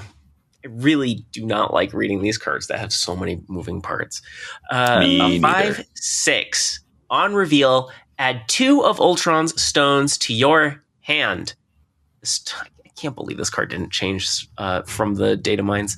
No, for real. I mean, I guess it might. Surprised. We have a season video tomorrow. It might be different. The Space Stone, the Blue Stone, 3/4. Move the lowest power enemy card here to the location of Infinity Ultron. The Red Stone, a 3/1. On reveal, add a drone here. Set its power to Infinity Ultron's. So, you know, it's a 3/7 if you didn't do anything silly. The Time Stone. What's that one? Green. On reveal, put a card from your hand here. That's just better Red Wing. But, you know, you have to do some work to get it. And roll the dice. Also, it takes 2 spaces on 1 spot, but I mean, like, that's a very minor consideration. It's I mean, especially because you're probably doing this on the last turn. Mind Stone, the yellow one, ongoing, 3/2, ongoing. Your on reveal abilities here happen twice. It's long. The Power Stone, the red one, 3/2. Wait, no, it's the purple one. On reveal, double Infinity Ultron's power. That's a big card. That's a 3/8. the Soul Stone, orange, the last one, 3/3, on reveal for each of your full locations, give one of your cards there +2 power. So it's a +6 at best, and then on a full board. Anyway, it's my turn in the rotation. I'm giving him a 3. I think that the stones are they're overstated. It's kind of like Agamotto's Arcane Arts, where it's like, the stones are too good to be cards that you could put into your deck directly, but because you have to do some work and roll the dice, they're okay making these better than a typical 3 cost. But it's still like, it's a lot of work. 5, 6, and then you only get 1 turn to use them. And sure, there's things like ramp, and like there are ways to make this more diverse. But I think mostly this is a flashy card, right? Like High Evolutionary and Arashem are probably the 2 best-selling cards in the history of the game, at least like in the week that they released. And I think Infinity Ultron's going to be like that, where it's just like, 7 cards for the price of 1. It's more like a Kate Bishop. Yeah. It is more like Kate Bishop, you're right. Agamotto. And she's such a fun card. No. Yeah, no, that's why I like it. That's so like a pro for me. Anyway, I think Infinity Ultron looks super duper fun, and I'm sure there's going to be some nutty plays that come with it, but I don't think it's super consistent, and I just think it's awkward that like you have 1 turn, and if you're going to use both the stones you have to spend all your energy to do it. So maybe the best decks are ones that are either using Limbo or getting Infinity Ultron out a turn early. Ben? Maybe. This card is very hard to evaluate because of all these dang stones. And like, it's very easy to see like promising possibilities. There are cute things that could happen, especially with the Wong stone and, like the other on reveal stones. And I think it's worth saying all 5 other stones are on reveal stones. So like most of them seem like they probably are usually good with the Wong stone, except maybe the move the lowest power enemy card here to the location of Infinity Ultron Space Stone. Like, I'm not sure you want to Wong the Space Stone. So if you get those 2 together, you probably feel like a little sad. Actually, you probably feel like you retreat that game because you didn't get anything. You got nothing. Infinity Ultron like delivered crap to your doorstep. And yeah, I feel like maybe Lauren is right, and this is a 3, but like in my heart, it's a 1. So I'm gonna say it's a 2. I mean, like, I just don't like this card, and I'm just annoyed. Like, Kate Bishop is such a cool card, and they're like, what if we made it big and ugly, and also like full of false promises? I don't know. I just like I see so many combinations of these stuff. Like, what kind of board state would these win you the game? There are so many ways this card can go wrong, it seems to me. But the thing is, I bet it's probably better than I'm giving it credit for, and like they don't. I'm like predisposed to dislike this card, so I'm like trying to untangle my biases and things. You're gonna be angry when people put it in Surfer?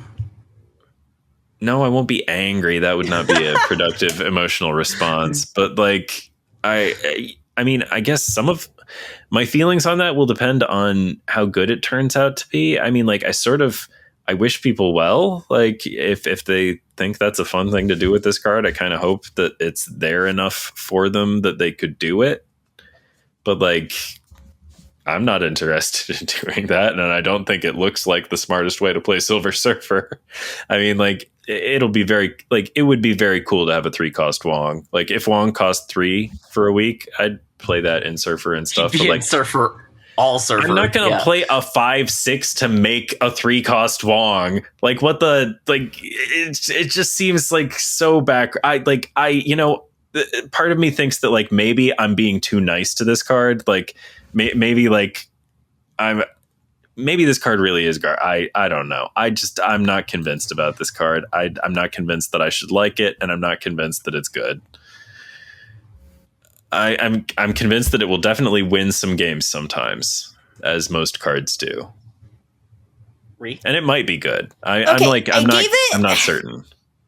All right, I gave it a 2 because I love card. To me, this, like I said, fits. It immediately brought to mind Kate Bishop. It makes me think of Nico. And what I love about those cards is I love all the options and fun of tools and getting all those cards. And because it's not consistent, because it's like, you don't know which of those you get. And this is a big range of set. It makes it that people won't play it in a way that I find annoying. So I can play it and have fun. But when I'm looking at them getting, and I like that they're exploring the idea of Kate Bishop in more expensive cards, but I want to see that in a 4-cost card, not a 5-cost card. Because, this is always the problem with 5-cost cards. It's like, they get real awkward to play. And now I only have generally 1 turn unless I'm committing a bunch of other shenanigans. And then you have to compare when you have to do shenanigans to make something happen. It's like, well, could I use those same cards that are causing those shenanigans to do better shenanigans than these shenanigans? I'm way more interested in a 4-cost version. Right, so that's where I'm at, but I can see where they're like, that gets too powerful, but maybe not this, but a different 4 that does 2 costs instead of 3 costs, or even if it did 3 costs with composite. That's what I want to see. I still want to get this. I still think it's cool. I think, I don't think it'll be as popular as RSM or anything like that, because it is more of a kit. You're not for sure getting all of these stones into a deck Thanos style. But people will be interested for sure. It's fun. I liked that you mentioned Nico and Kate Bishop, because you have so much longer to find the right uses for the tools that they give you. You can, there's just, these are the 2 Infinity Stones you get, and you're playing them on turn 6, or what was the point? Why did you play this bad 5/6 if you weren't going to play both stones? I don't know. It seems like it's giving you 2 things, which says flexibility. But no, only Nico and Kate can give you that kind of flexibility because they got there early enough to But that's what I'm saying. They have to explore the space of what does cards like that look at a higher cost. And they need to be more powerful because you have less time. You don't have that time to wait for Nico to get to the turn right one so you can get onto a Sanctum Sanctorum, kind of thing. But this is the kind of thing where it starts is you throw in a deck where you're genning cards. You know what I mean? So then it's if they're not the best thing to do, they're making your Devil Dino bigger, which I guess is not the preferred thing. But yeah, it's that kind of, it's the Victoria hand, good card, good gen cards, where it's I have some options to choose from. That's where I'll put them. And it'll be fun. I love saying, I'm sure there'll be all kinds of situations where I'll put the stones down and it'll be real fun. And it'll go in that kind of more generic deck for now, because it's not consistent. So you play it in a deck that's not intended to be consistent in that way. That sounds smart. Okay. Strange Supreme. A 2/2 gains +2 power from merging. End of turn, merge one of your created cards into this. I am reading this as pulling any of your cards on the board. From I agree. Location. It doesn't specify location, yeah. Have we had that confirmed? I think we had that confirmed, didn't we? Maybe. I don't think we will until we see the video on Friday-ish. But your cards, that's the wording on Blue Marvel. Your cards are things that are on the board in your control.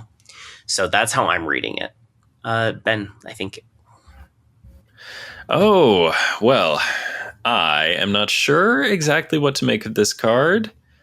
I am inclined to think it's probably really good because, a lot of things create cards, and a lot of them are things that you want to get rid of. Not that White Widow is, a huge concern to anyone ever at all right now, but Wouldn't it be? We all remember when we were worried about White Widow. Wouldn't it have been cool for Strange Supreme to take care of that for you? I don't know. Like, I realize I'm justifying like this new card that will never interact. Well, it really would have solved the problem of this old card that doesn't exist anymore. But like, that's just an example. You know, you get your collapsed minds and things like that's a game that you just sort of like win, huh? You know, like other stuff like that, and like locations aside, like I haven't thought about like what my Strange Supreme deck would look like, but like this gaining +2 power from merging, that's like a really big deal. Like, what's a card that you wouldn't eat for +2 power on top of its actual stats? I mean, like, it has to have a pretty cool ongoing effect to like not be something you want to eat. And most of your generated cards aren't going to be something with a cool ongoing effect. They're going to be something that you would rather eat for its stats +2. Like, I just think Strange Supreme is maybe a 3, but I'm going to go with a 4. I bet there are decks to be built here. That's what I think. Probably more than one kind. I don't know. That's just a hunch. Yeah. I also went for, partly out of excitement, I love the merge thing. I want to do more with it. I haven't, like, you know, I keep throwing Agony and Penny Parker and stuff into things. Haven't quite found my merge thing that I want to, but I'm hyped to play with this card. It's just a fun, look at the end of turn, pulling it from any card. It's like a new weird location, but it's a card that you have, that you can build around, because, you know, so I'm super into it. I think it'll be fun. And exactly what Ben was saying, I'm like, this is a great RSM tool or Gen Create tool, because like a lot of times, you know, sometimes you get a red skull and you're like, because like people are filling locations now, you know, they're almost, red skulls aren't always worth playing when you gen them anymore, but, you know, one that a Doctor Strange ate sounds great. So it's useful in that way. And because it's only created cards that are merging, you do have kind of control over how it's going to do that. It will leave, like, if you want an Iron Man or something, you know, like, for it not to eat. So I do think it's like, you don't want to get too carried away with thinking it's going to merge more than it might be able to. Because it's like, you know, like, you, even if you put it on 2, that means you're not playing like a Kate on 2, or, you know. Like, that probably not the best stuff you want to merge with Strange, but, you know, that kind of stuff. But, like, what a great tool, yeah, to mitigate downsides of merge cards and get, or like with that White Widow, you're like saying, you give them something they got to deal with, and you're not filling up your spot with something that's become more of a thing in Marvel Snap for me as time has gone on, is not filling my board with things that are too small, you know? Yeah. You got to be this tall to ride. Yeah. So I don't know. Maybe ultimately 3, like, power-wise, but 4 in spirit for being a fun new thing. Sure. I gave him a 4 also. And my very first 2 words are super cool. As Ben said when we first saw it, this is, like, really good top-down design. It's so thematic to the character. I think it's really easy to just see, like, huge upside. He only needs 2 merges to be a 2/6. Like, and that's, I mean, like, that's 2/6, like, just counting the bonuses. You're not counting like the actual, like, the merged stats from pure Strange Supreme power. He's adding 6 power to your board. And I think there are lots of cards that want him. You know, he's anti-clog. You could be the one playing Clog. Maybe you play Debris, and that helps you. Absolutely, you're definitely playing Debris with Strange Supreme. Hurts your opponent. Like, that's cool. Thanos struggles with board space. Not anymore. Although there are some of those ongoings you might not want to eat. Some of those stones, right? So then there's some downside, is that he's unwieldy. You don't have control over him. Right? Maybe he does merge in the card you don't want, or he pulls power from a lane you didn't want to lose power on. And then the other downside is I think he's very often going to be bigger than 10, which, you know, means he's very shongable. But that's never a reason not to play a card. Right. You shong me on this lane, and that's fine. I have 2 other lanes that I'm attacking, maybe.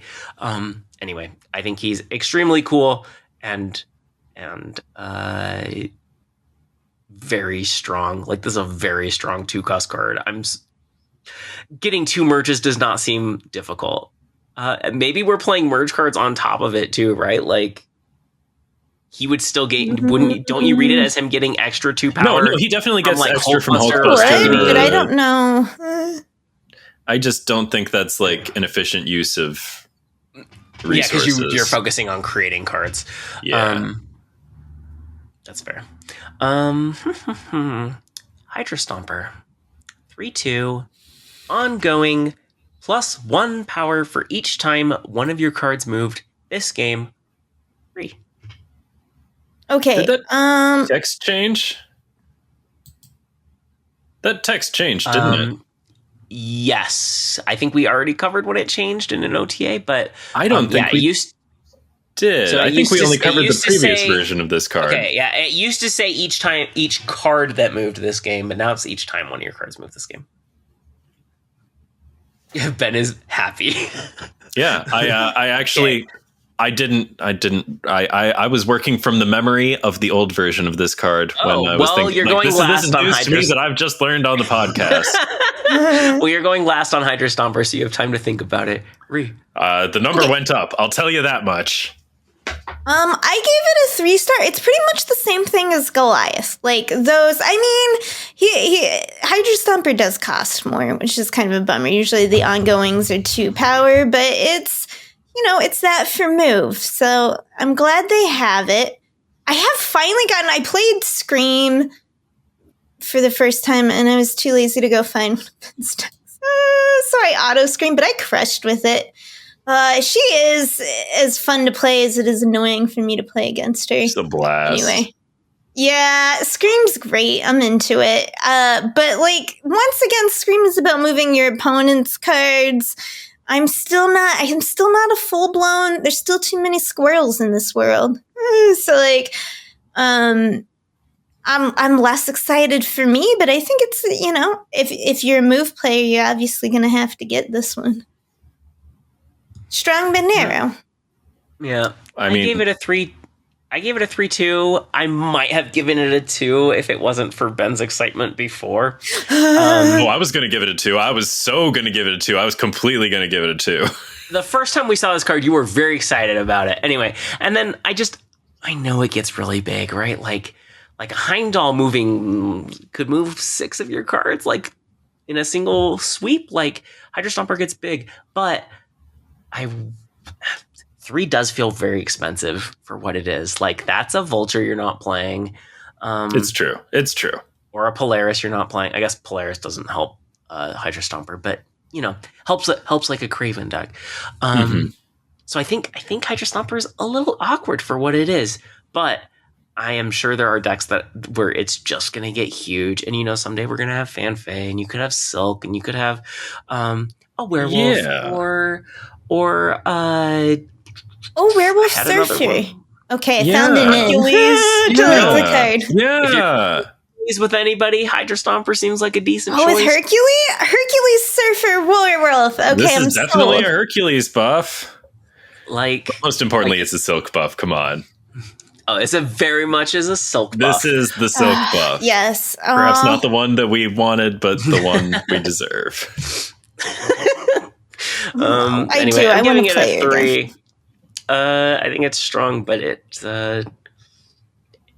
gonna take a move deck. You have to figure out how to fit it in move when you're giving up like a scaler or a way to move things around, and that's tricky. There's room for Hydra Stomper.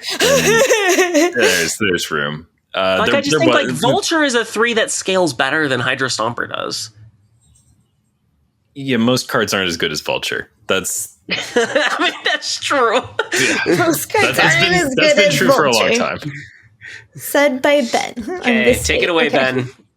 Okay. I was so ready to give Hydra Stomper a generous 2 for the previous version of Hydra Stomper, where it was +1 power for each of your cards that has moved this game.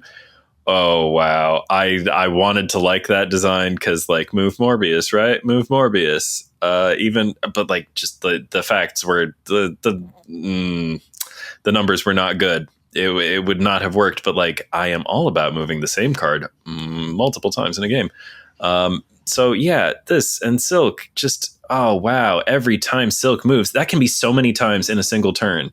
Like that can be like 4 or 5 times between your cards that you played and the opponent's cards, depending on like if y'all had a busy turn 4 or 5 or something. Like, dang, this is gonna proc a lot of times. And it's a 3/2, so it goes with Moonstone. Not that I really think that we're playing Moonstone in our move decks or anything, but no. if you happen to generate one, it'll happen sometimes. Or play it on Onslaught's Citadel. Wow, yeah, I'm very excited about this card. The only question is, can I justify giving it a 4?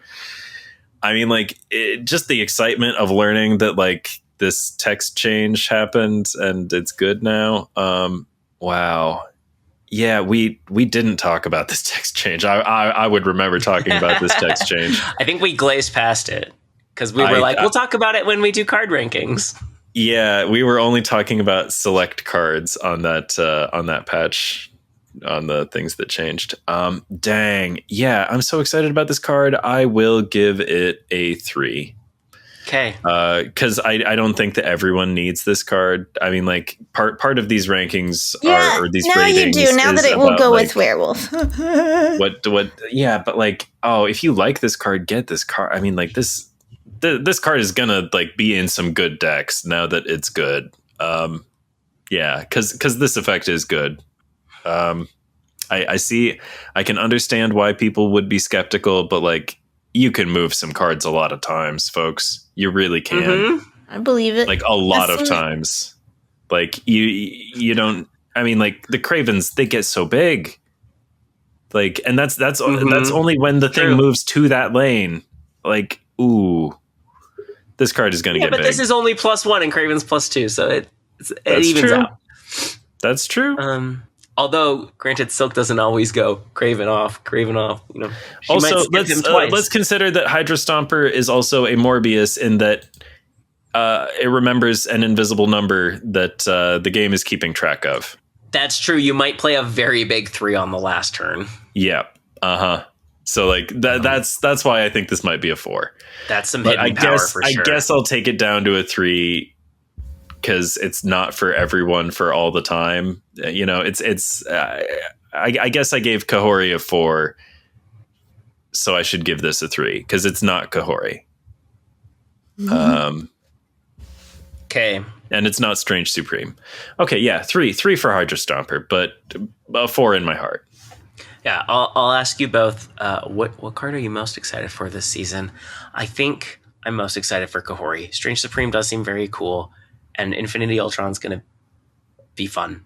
But Kahori is just easy to do silly stuff with. So, yeah. Ben? I'm the least excited about Kahori and the most excited about Hydra Stomper. All right. Actually, no, the least excited about Infinity Ultron. Hydra Stomper, Hydra Stomper, Hydra Stomper. But honestly, good. I'm also excited about Goliath. Them's my thoughts. Okay. Yeah, I would have said Kahori and Straight. The problem is, it's like everything will be all the funnest things everyone will be playing with, and it'll be mirrors, and it won't be fun. So, like, honestly, so when you said that, I'm like, I want to say, like, Kahori or Strange Supreme, or even Goliath, because I'm just consistently going back to Spectrum, because I love counters, so I'm like, one day, I'll make her work again. I really like Spectrum. I kind of wonder if I'll have a lot of fun with Infinity Ultron because maybe people will think he's bad and they won't play him, and then I can have fun because no one else is playing with him, and I'll have some fun with those stones. He seems agree with all the things that said. Yeah, I know. I don't know what I'm gonna do with him, but yeah, if you can get him out early or hit him twice, so you have 4 stones to work with. Right, or like give him. We probably attack because that's what you want to do. You probably want to like proc him multiple times, and I'll just stick him in one of my I'll stick one of my gens where it's like these are good options to have amid all the mini cards I'll have on turn 6. Probably where I'll go. Like I said, anyway. So I kind of wonder if that will be, or even maybe a Hydra Stomper, just because. No, everyone will play Scream that week. I take it back. It'll be no fun. Scream only procs once a turn. But it hurts every time. Scream is going to do their Scream things. You just have to keep doing your move things. Like there's something that tilts me. I have certain things that tilt me in Snap, and other things that just don't bother me that really tilt other people. And Scream is just one of those things. I'm like, I put that card there because I want it there. And don't you steal? You put that power back where it came from. Anyway, that's how I feel about Scream. And with Kingpin, I'm like, don't drag it to New York. Doesn't belong there. All right. Anyway, that's what I meant. Okay. I'm very excited for the season. But on to our side quests. First up and only secret homework. I assigned it this week. My secret homework was to look back upon your card predictions over an indeterminate amount of time and tell me about one or two that you got really right and one or two that you got really wrong. My classic best call ever was Cannonball. That one felt the best because I was like, he's best of this season. And as far as I know, Glazer and I were the only two creators who were high on Cannonball. Cannonball was not a card that people called right. And it was just a month later that people were high on Cannonball and Pixie both. They were both showing up in meta decks, and they were cards that lots of people skipped out on. And I was like, I told you guys, Cannonball's the best card this season. Was he? Maybe Hope Summers was better. But no, because remember that was when part of what made him so great was with Professor X, which is why reason you saw how good he was. Hope has never been nerfed. Cannonball got Professor X nerfed. So I think arguably he was the best card that season. Oh, why are the mutants always paying for the sins of humanity? Okay. Sorry. And I think I was just in a very good position to call that card because it is a lot like Valkyrie. It's a single card lane winner, and it's a friend of Lockdown, which is my favorite archetype. I was just primed to be like, no, Cannonball, you can win a lane with a single card. That's very good. I was high on Pixie also. I think Copycat is another one where it's some calls saying Red Hulk is good. I might have been very accurate, but everybody thought Red Hulk was going to be good, right? It's more impressive when you get one right that other people weren't getting right. I was very high on Copycat, and that one was one that received kind of mixed predictions. And then also War Machine, when I had War Machine third, which was frankly too high, people were like, really? Third? That's so low. People were crazy about War Machine, and he ended up being I remember, cool. Yeah. Yeah. I was saying, no, InfiNOT's a trap. Anyway. They had the buff my War Machine, worst calls ever, Black Swan. That one, again, is one where, I think a lot of people were wrong about Black Swan. She lets you cheat out so much energy. She must be great. But no. Cheating energy, when it means that you have to hold a bunch of cheap cards in your hand, is not necessarily a good thing to do. So my worst call ever was Hope Summers. And this was the month right after Black Swan. And I'm like, oh, this is another card where it looks like it's very good because of the energy it can get you. But we just saw a perfect example of why getting in this extra energy isn't automatically a good thing. So I thought Hope was going to be bad. I thought she was too much work. She came out too late. But Hope is a very, very good card. So Hope is my worst call of all time. Ria's assigning next week's homework. So Ben. Reminisce. Okay. Well, analyze. Reminiscing about all these cards. There have been many of them, and I have gone on the record about some of them. There have been some that I have not gone on the record about. Back when I was on Twitter, I had this draft in my drafts about Miss Marvel for a very long time. I couldn't get the tone right before Miss Marvel came out, and I was really trying to remove any and all condescension or just I couldn't figure out a nice way to say that if you think Miss Marvel is going to be bad, you're a dum-dum. You know what I mean? But yeah, nice. I was looking at that draft for a long time. But yeah, I didn't call it because I couldn't figure out how to be polite about it. But yeah, I was of the opinion that if you thought that Miss Marvel was going to be bad, you were a dum-dum. So that was one thing that I didn't call that I should have called, and it haunted me, and I really only thought about it once this secret homework got announced. Some things that I did call were Cull Obsidian being good. I decided not to worry about being nice on Twitter that time. I made an image of Cull Obsidian adding an ongoing ability that ongoing can be destroyed by Shang-Chi. And I forget what I said, but I was sassy about it. And I was like, that's not like this card's, yeah, it dies to Shang-Chi. So do like a bunch of other cards that we play all the time because good cards are good. Anyway, so yeah, I don't know. I think I've got a pretty good track record of predicting card quality. I have been wrong sometimes, though, about some things. The one that sticks with me the most is Scarlet Spider, a card that I really thought would pop off, and kind of like I still feel like it ought to, but like I think maybe it only would have popped off in some previous version of the game, like from the first like year or two. I think there was a time when Scarlet Spider would have been as good as I thought he would be, but he just wasn't, and it still kind of bothers me.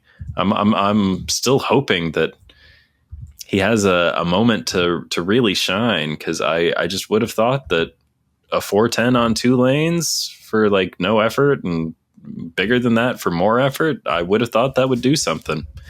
But it doesn't. Some other cards I've been right about: Bruce Banner, Emperor Hulkling.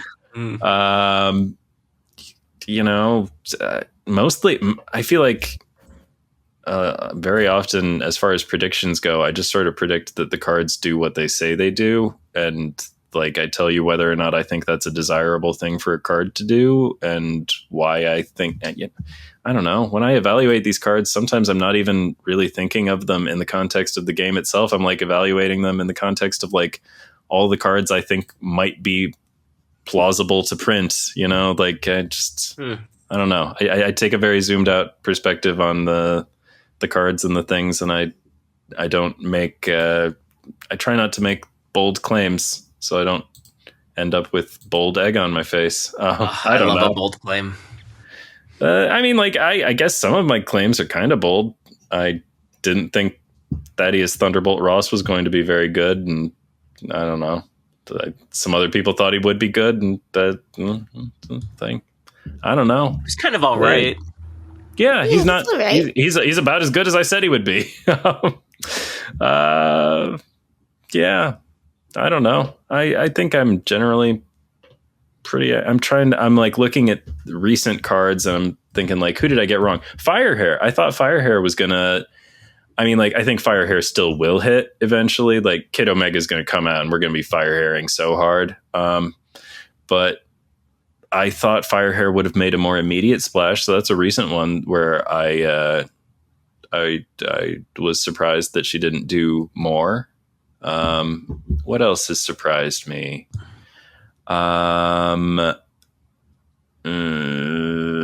Lasher. I guess I kind of thought maybe Lasher would find more of a home. I don't think Lasher's a bad card, but like Lasher's not really doing anything at the moment. I'm with you there. I'm kind of surprised. I think he's probably underrated. Luna Snow. I think I expected Luna Snow to do a little better. Also, I think that we just have fewer players in the game, which means fewer people like trying things and experimenting, and it's harder to know if any card that releases is actually meeting its full potential. I don't know. Let's look at some other cards on this other page. Let's see. Who did I get wrong? To go through all the cards. Yeah. I was initially somewhat dismissive of Frigga, although I did note that copying a card is drawing a card. Frigga did receive a buff. So, I guess I can't say that, I really missed out on Frigga because, they did have to buff her before anybody played her. But, yeah, I feel like I was low on Frigga compared to what I think she does.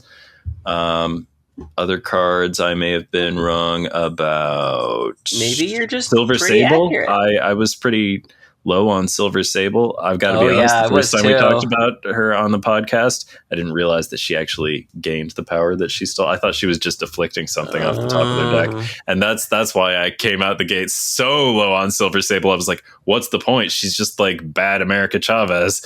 But that's not it. She eats the power, so she's pretty cool. So I was wrong about Silver Sable. Is that enough? Plenty. That's probably enough. You have exceeded the assignment. Ree. Okay.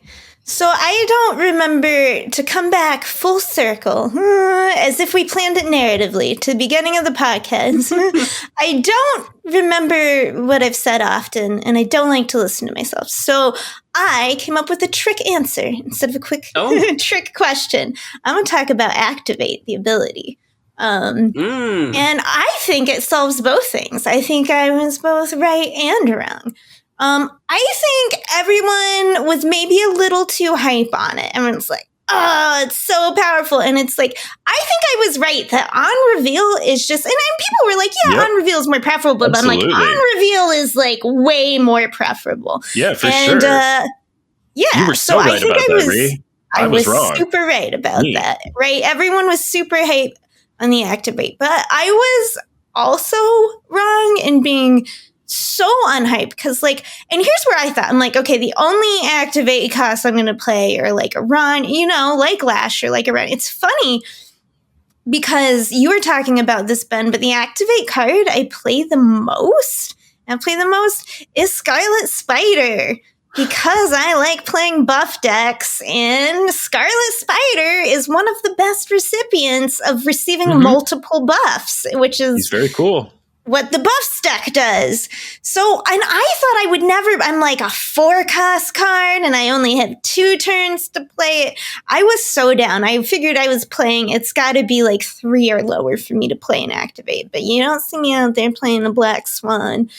Aranya briefly when it worked with Deadpool until they like did her weird nerf that was somebody else's sin, not whatever. Human Torch. There we go. Boo, move. Why are you ruining my Deadpool plays? But yeah, that's the one. And honestly, I can't get Symbiote Spider-Man to do anything that cool for me. But the merge of it interests me. But yeah, Scarlet Spider, I happen to have played vastly more than the activate card, and I thought I would be super not into a 4 or higher activate card. So, kind of a success and a success, because I also found a card that I put sometimes. Yeah, that's a great trick answer. Thank you. Oh, and I am assigning next homework. Okay, and it's a little bit self-serving. Okay, and that that I do the board game retreat. Okay, right. But you think this is going board games, but it's not actually. One of the really fun things. Yeah. Surprise! We're all going to retreat. No, just kidding. That's not what's happening. Don't get excited. Okay. But like one of the fun things to do late at night, particularly when you are not very sober, is like we would love to get and couch co-op play this game called Lovers in a Dangerous Space-Time. I love that game. If you are familiar. Okay, it is called, and it is filled with cute. We decided for some reason when it started that all the little bunnies you save are all called Steves. So we're like, oh, Steve, go save Steve.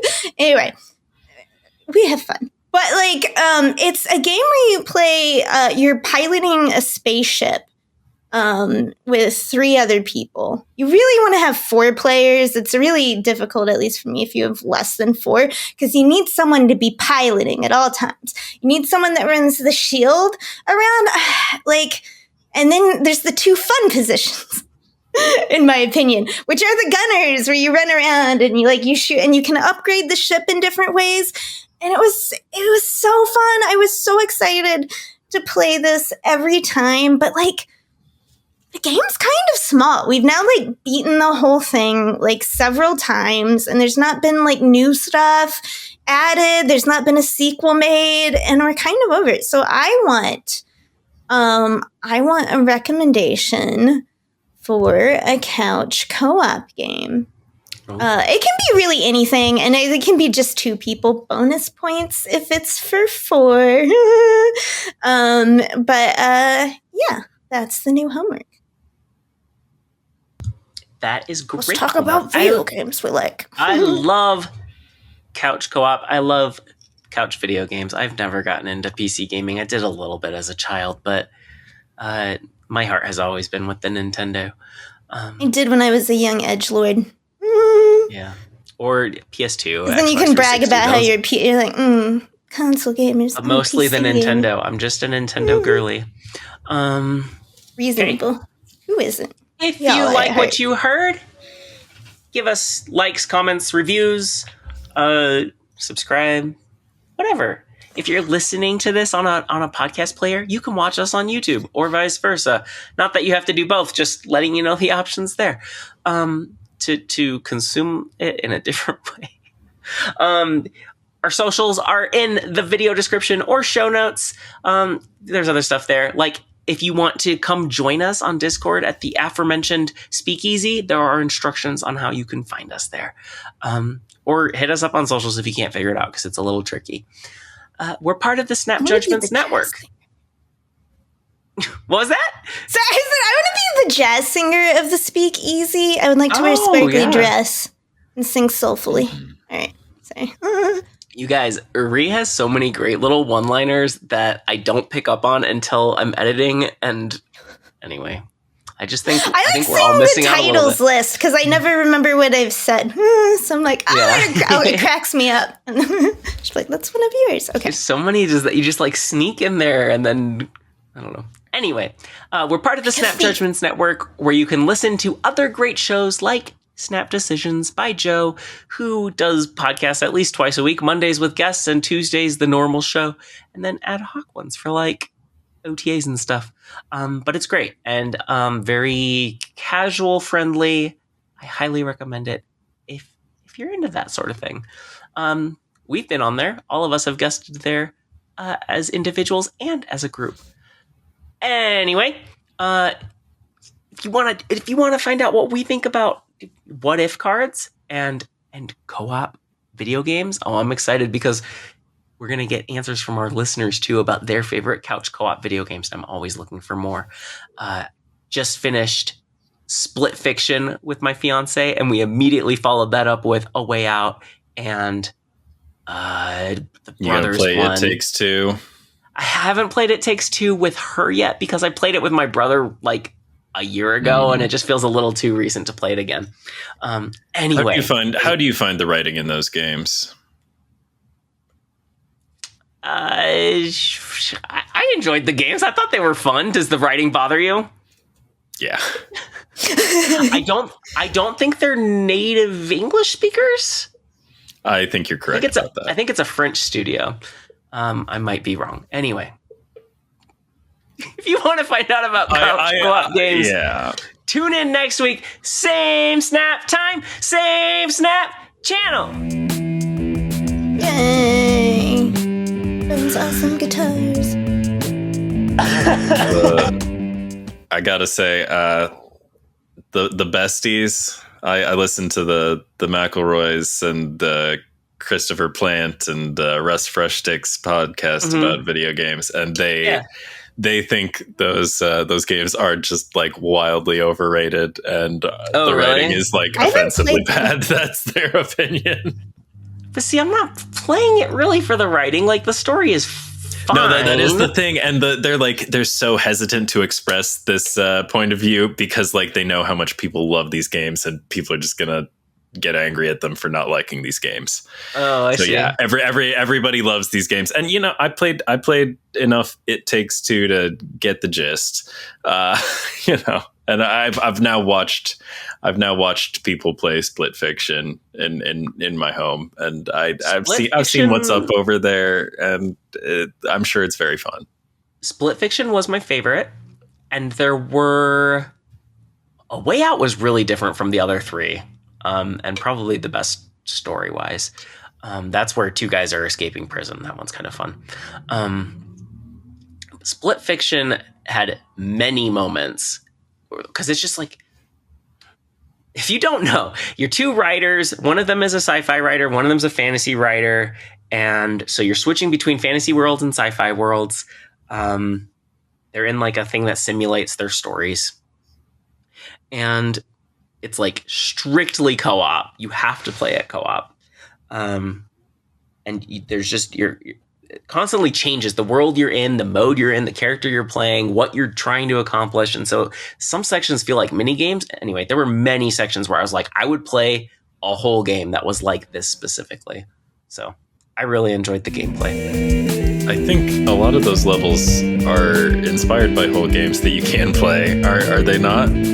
Like, some of them definitely are. But like, okay, there was one that was a pinball game where one of you is playing the flippers and the plungers and one of you is playing the ball. And I'm like, I'd play an entire co-op game that was pinball where I can control the ball. That does sound like fun. Players. It was super fun. That was one of my favorite sections. I have not seen that level. It's towards the end, but it is one of my favorite sections.